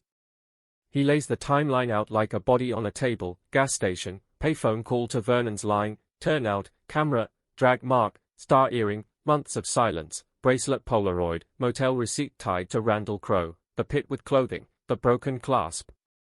Then he places one more thing on the table, something no one has wanted to say out loud because saying it gives it weight. We might be dealing with someone who wants the investigation to move, he says. Not end. Move. Like a show. The sheriff's face tightens. The state investigator snorts softly, a sound halfway between dismissal and dread. The lab supervisor's eyes drop to her hands. No one likes the word show, because it means they aren't just chasing a criminal, they're entertaining him. They argue about motives because arguments are what people do when they can't argue with the facts. If it's a show, the sheriff says, why risk sending evidence? The lieutenant taps the Polaroid copy. Because it buys time, he says. It buys control. It buys fear. The state investigator leans back. Or it's a copycat, he says. Or it's some sick local prank. The lieutenant shakes his head once. The bracelet was real, he says. The clasp was real. Whoever mailed that photo had access to her property.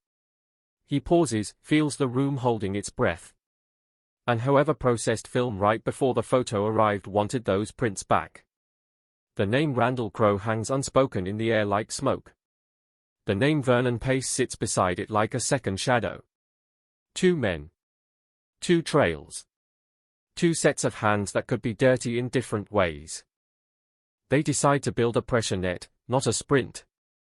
They put Randall on the state's most wanted list, quietly, without the press, because the last thing they want is to give him a stage.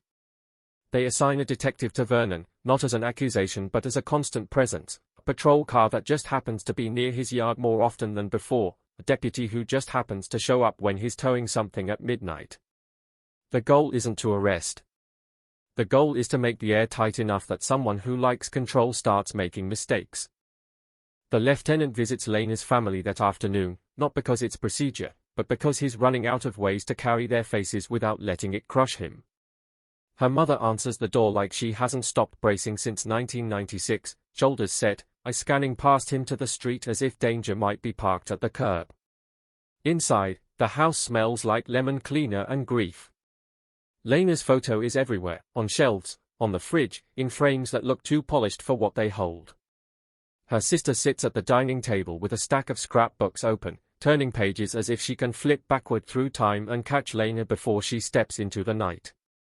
The lieutenant tells them about the clothing, about what it might mean and what it might not, and the words feel like blunt instruments in his mouth.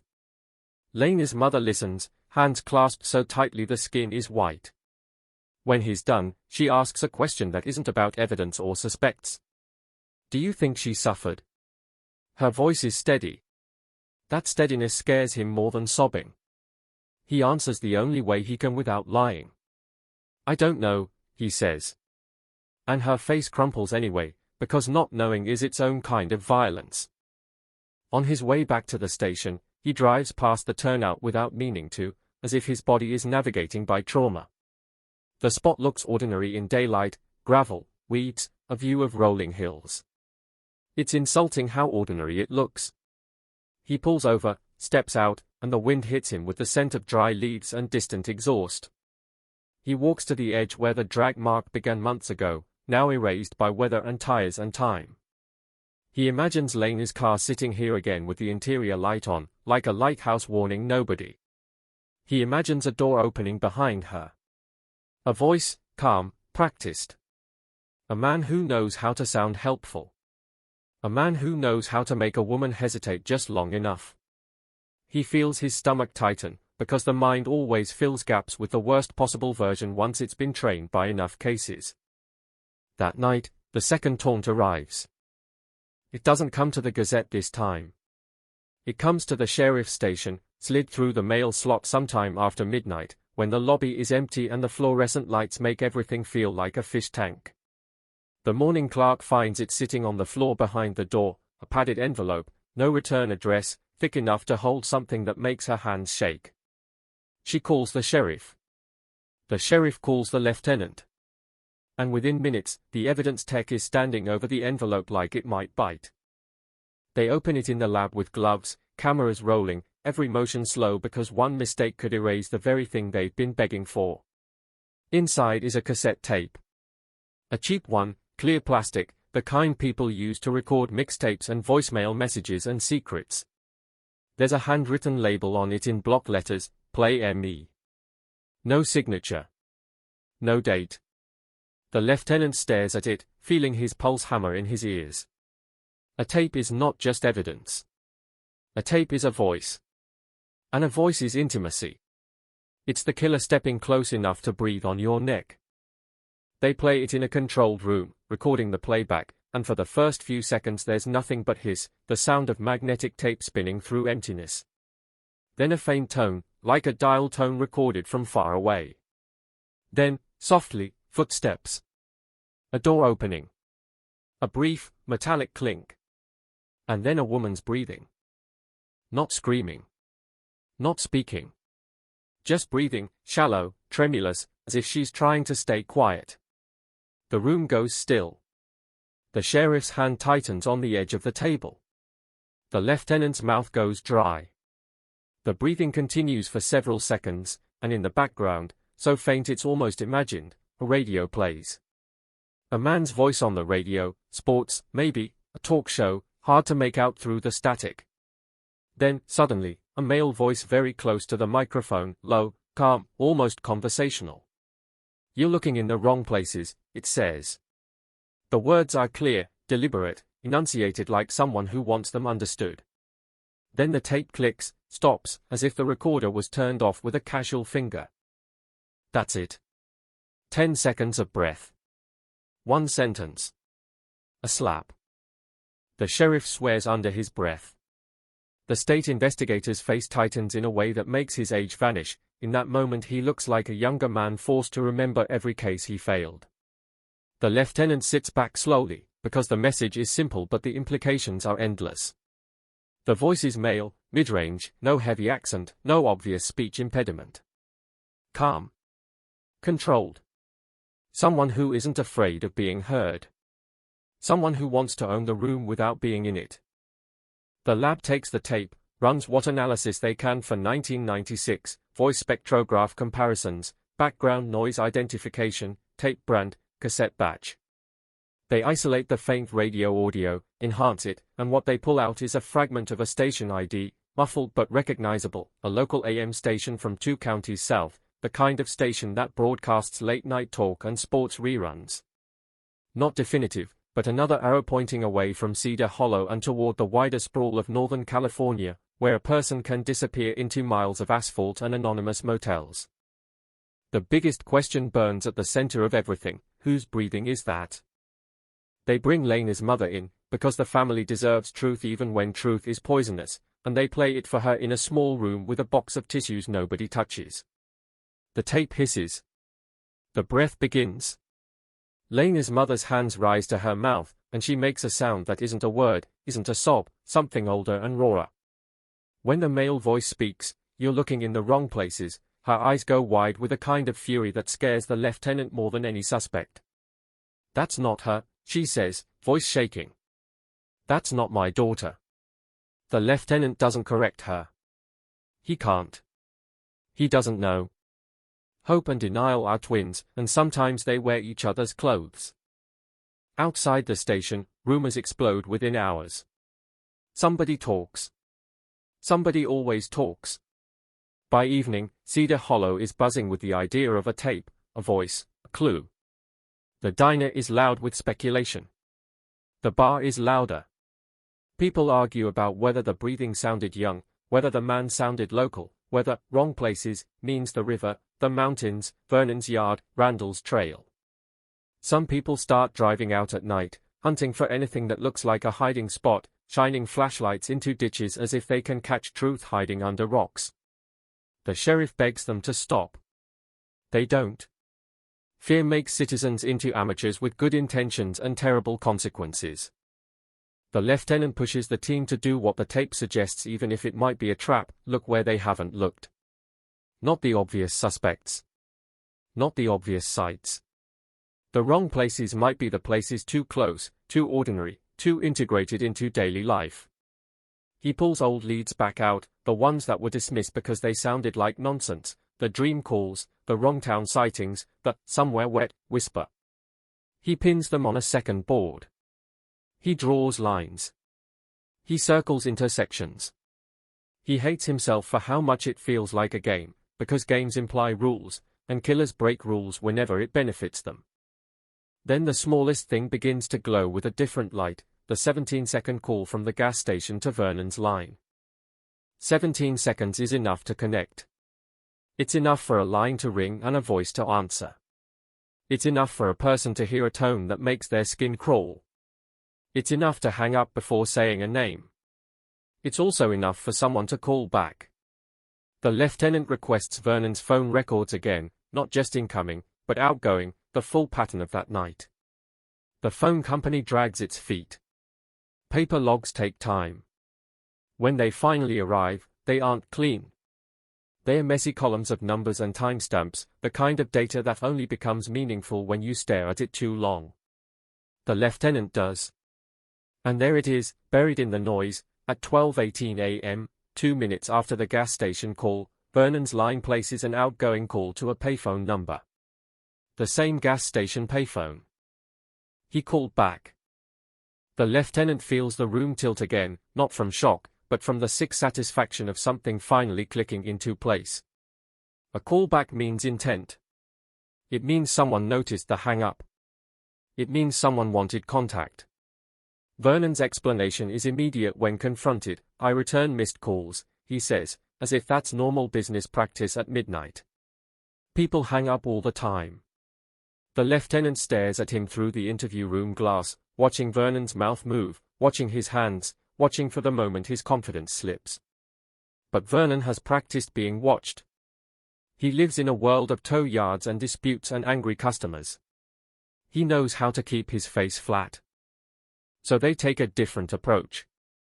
They don't try to break Vernon with accusations. They try to break him with observation. They start tracking his truck, discreetly, not enough to be obvious, just enough to know his patterns.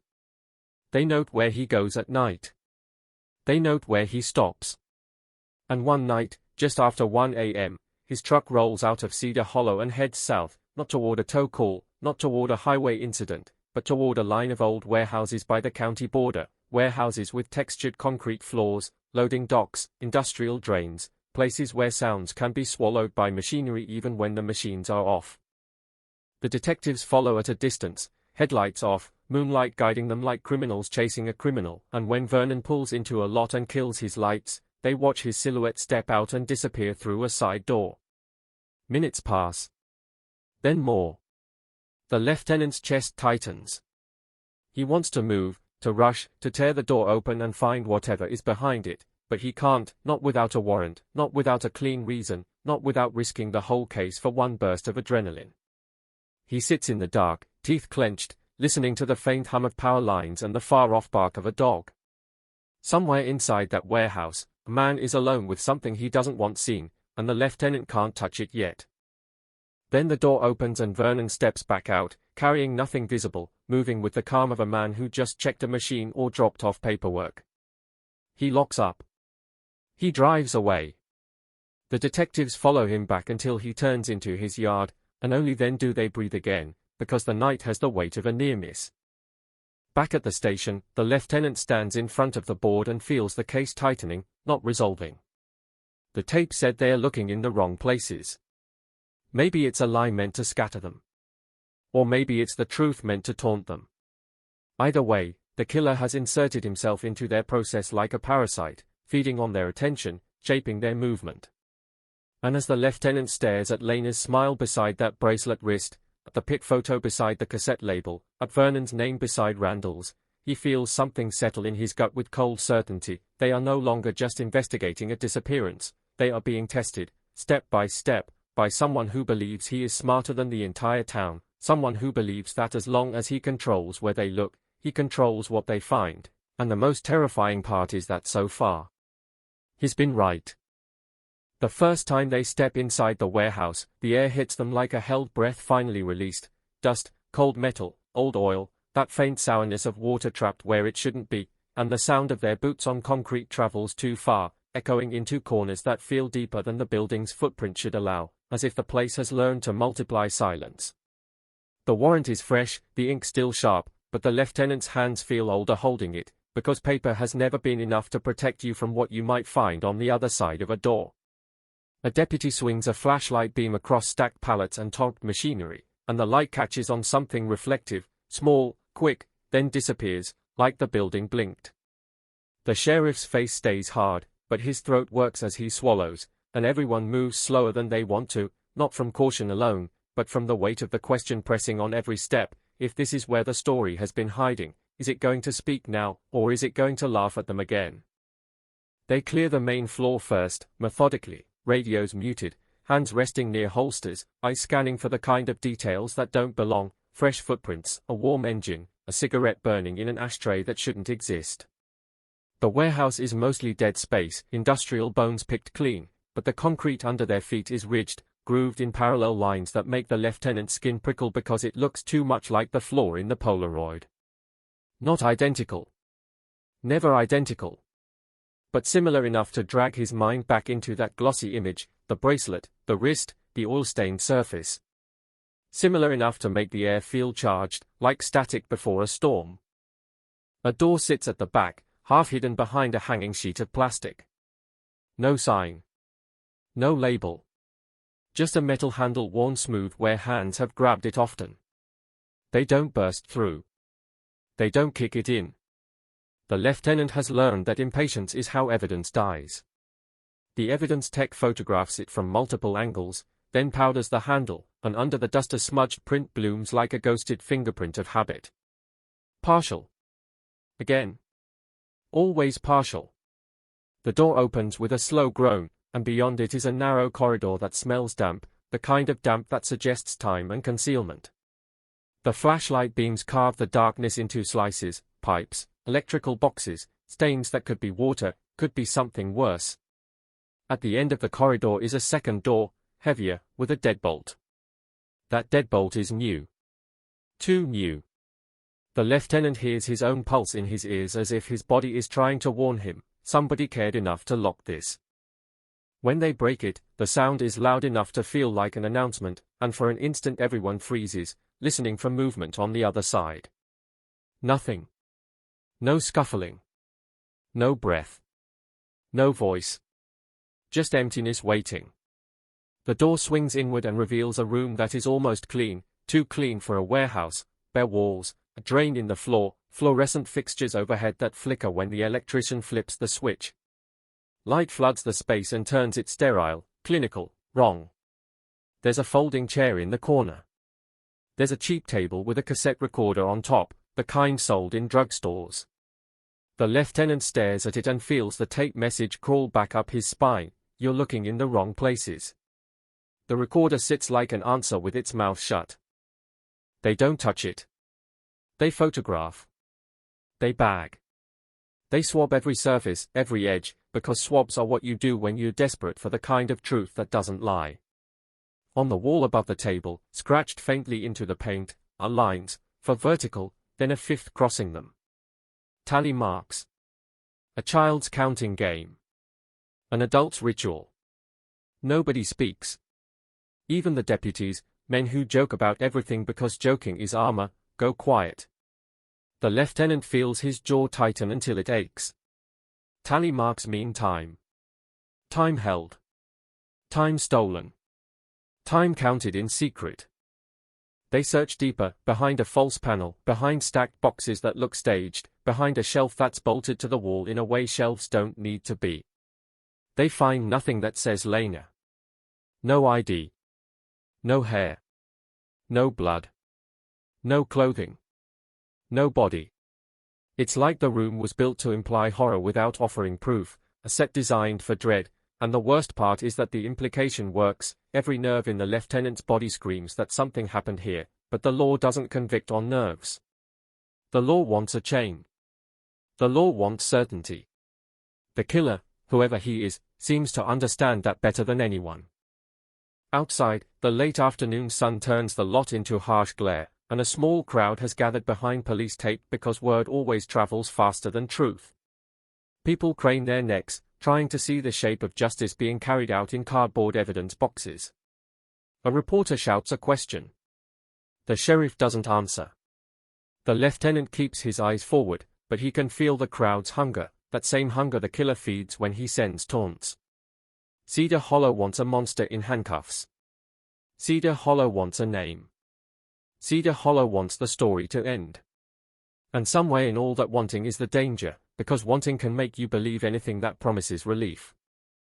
They bring Vernon Pace in again, this time not as a man who might be involved, but as a man whose fingerprints should be somewhere in that warehouse if it's as simple as everyone wishes it were.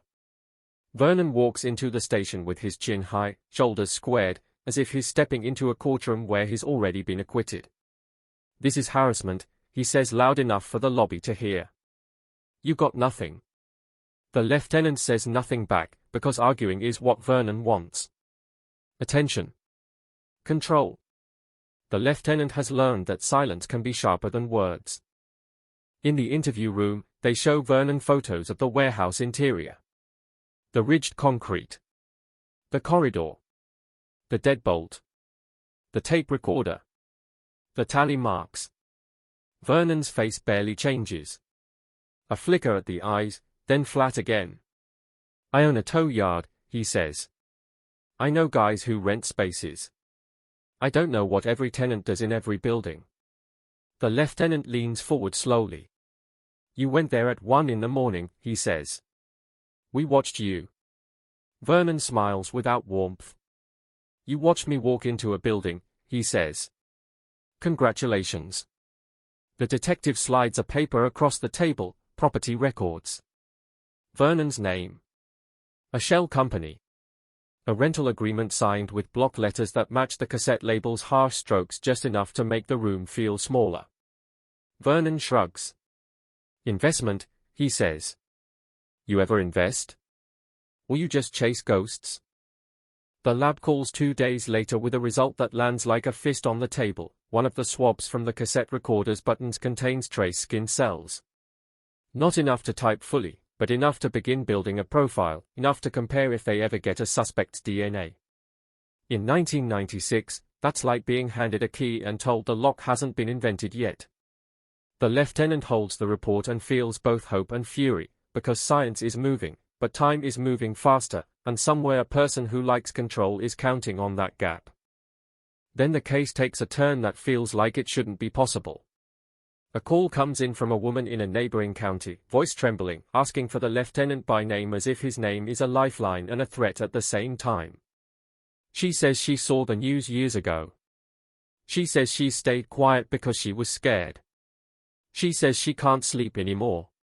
When they meet her in a small interview room, she's pale, eyes rimmed red, hands wrapped around a paper cup of water she doesn't drink.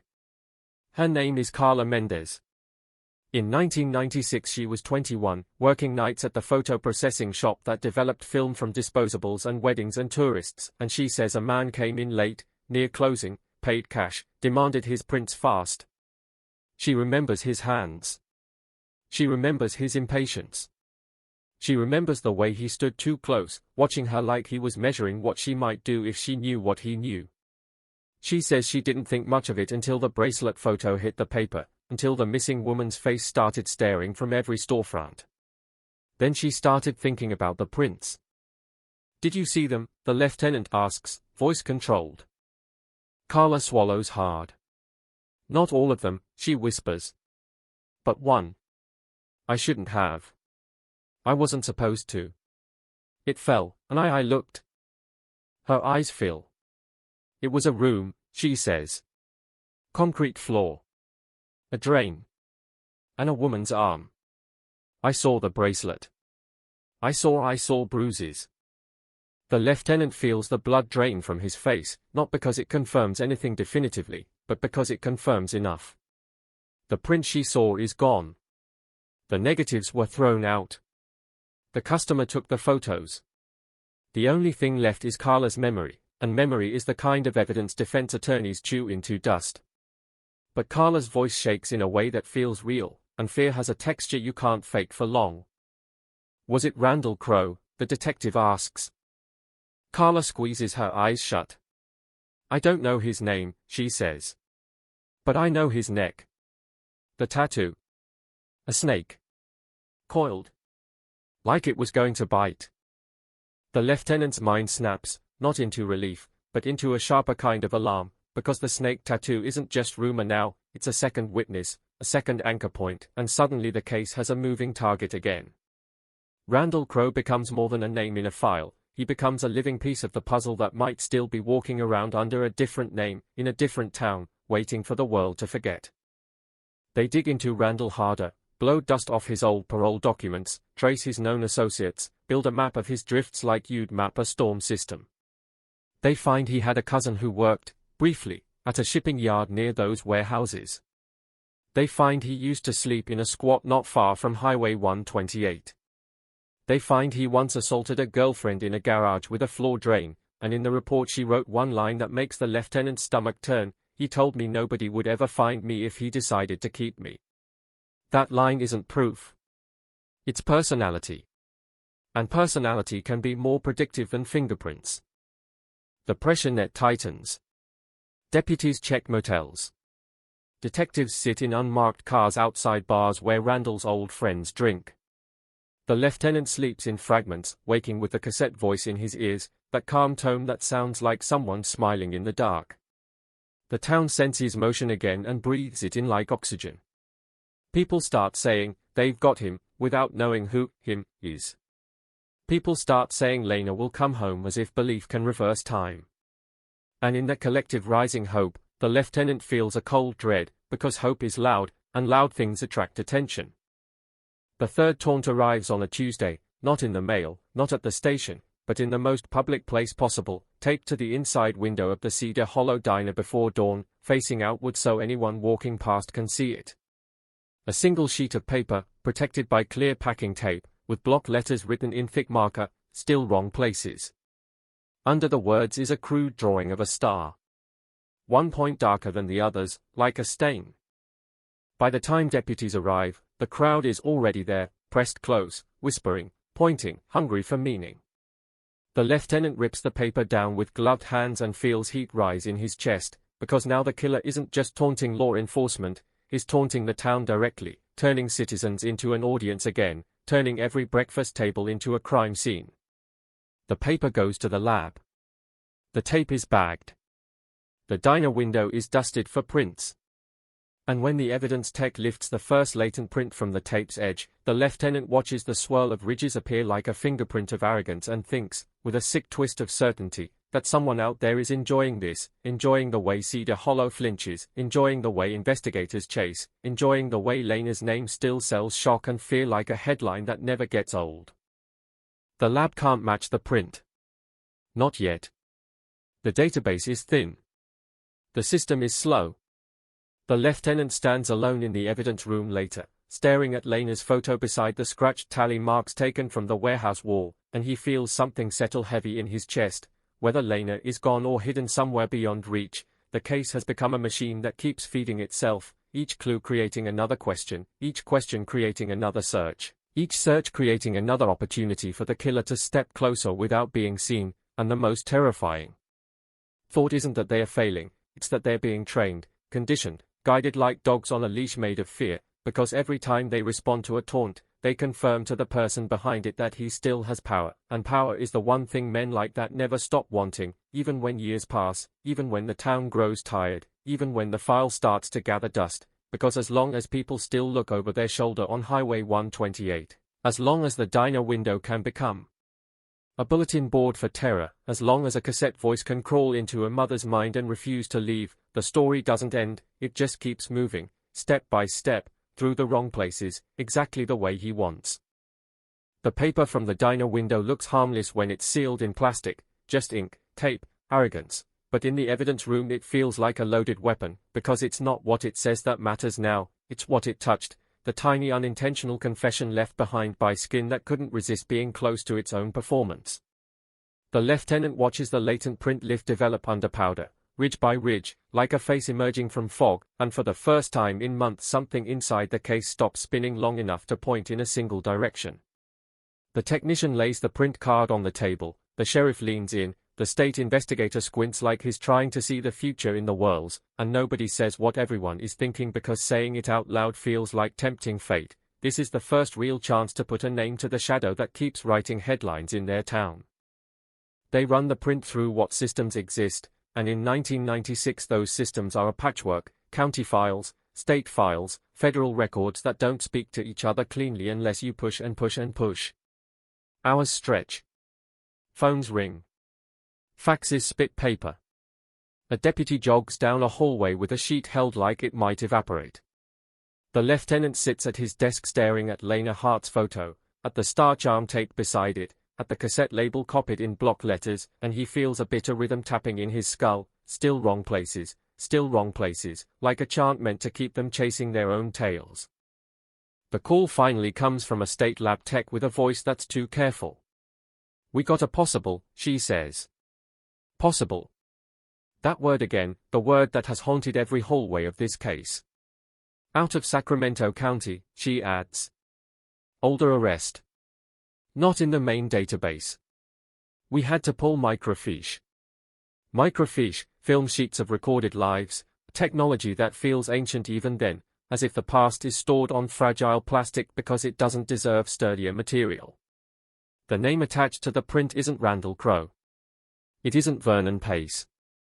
It's someone else, a third shadow stepping forward from the edges, Elliot Grange, arrested in 1988 for burglary and assault, charges later reduced, time served, released with a probation officer who wrote in a note, "Subject displays controlling behavior, fixation on surveillance."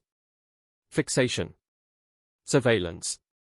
The lieutenant's stomach tightens. This isn't a break, it's a new corridor. They pull Grange's file and it smells like old paper and neglect, the kind of smell cases get when the system moves on but the danger doesn't. Elliot Grange is 40 in 1996, works in maintenance when he works at all, bounced between jobs, always near places with keys and quiet access. His last known address is in a town south of Cedar Hollow, closer to those warehouses. His last known employer, a company that serviced vending machines like the one that sold envelopes in the post office lobby. The lieutenant stares at that line until it feels like his eyes might cut through the page. Vending machines. Envelopes. Anonymous mail. The case has been leaving breadcrumbs in plain sight, and they've been stepping over them because they were looking for a monster with a louder face.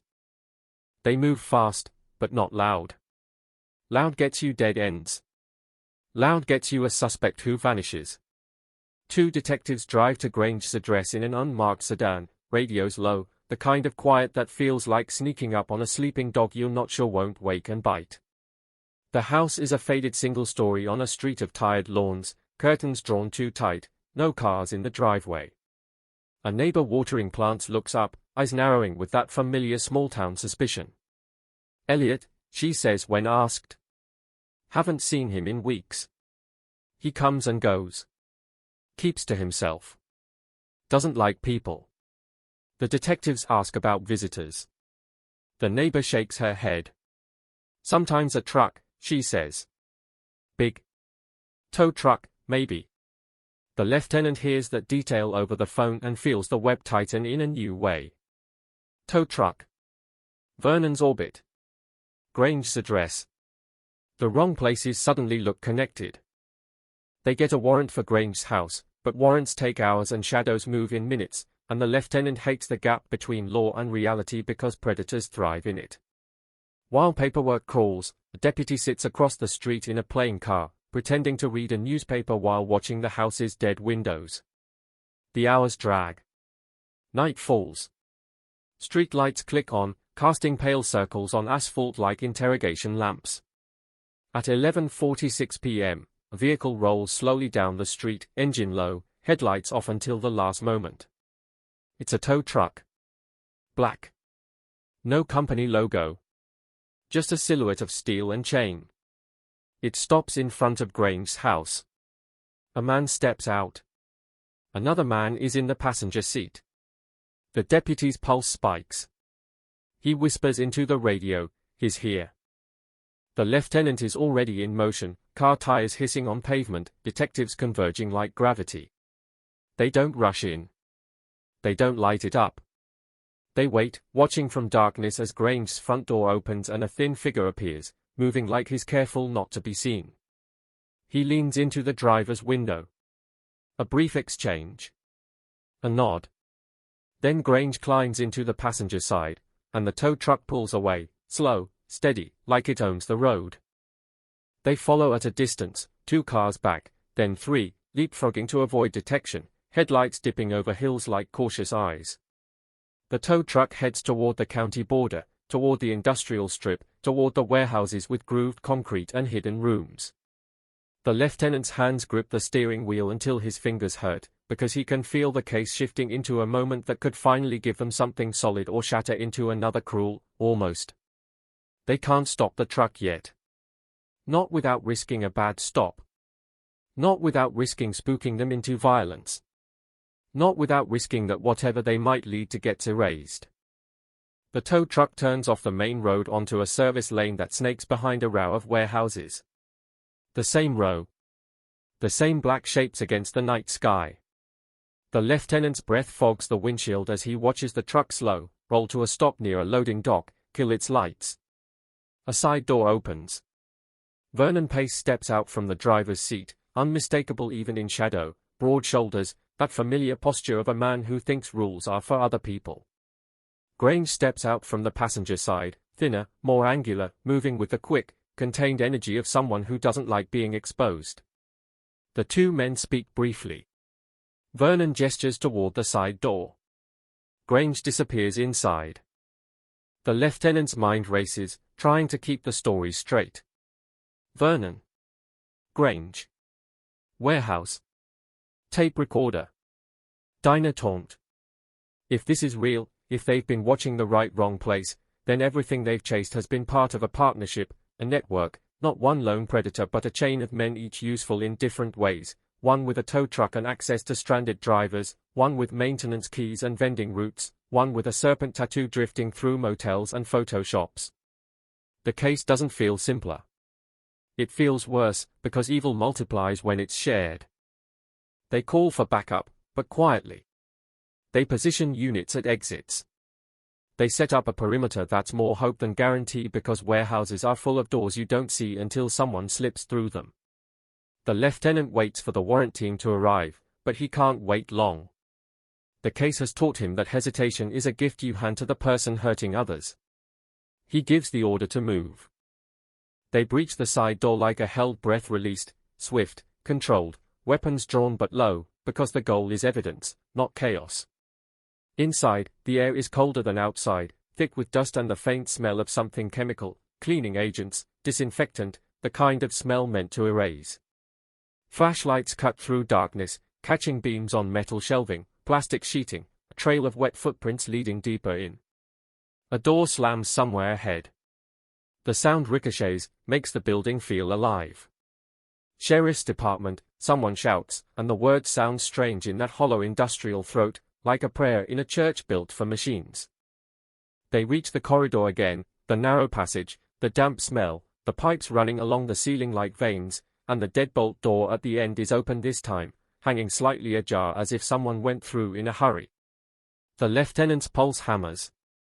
He pushes it wider, steps into the hidden room, and the fluorescent lights flicker on, revealing changes. The folding chair is gone. The cheap table is overturned. The tape recorder is missing.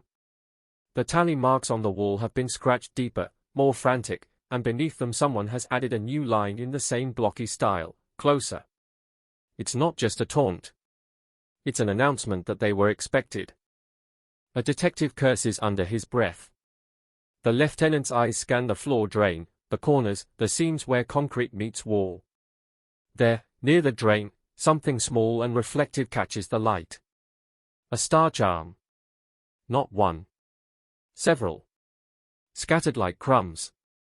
He kneels, gloved fingers hovering, and sees one charm has a tiny smear of dark residue at its edge. Not rust. Not oil.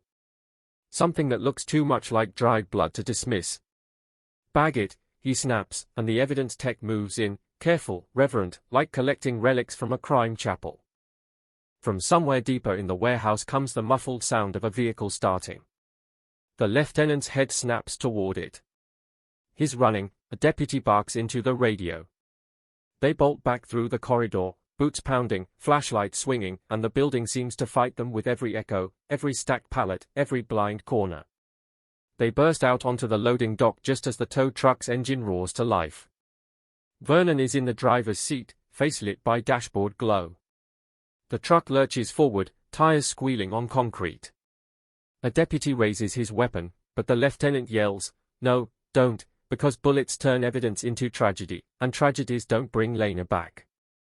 The tow truck tears out of the lot, smashing through a flimsy barrier, metal screeching.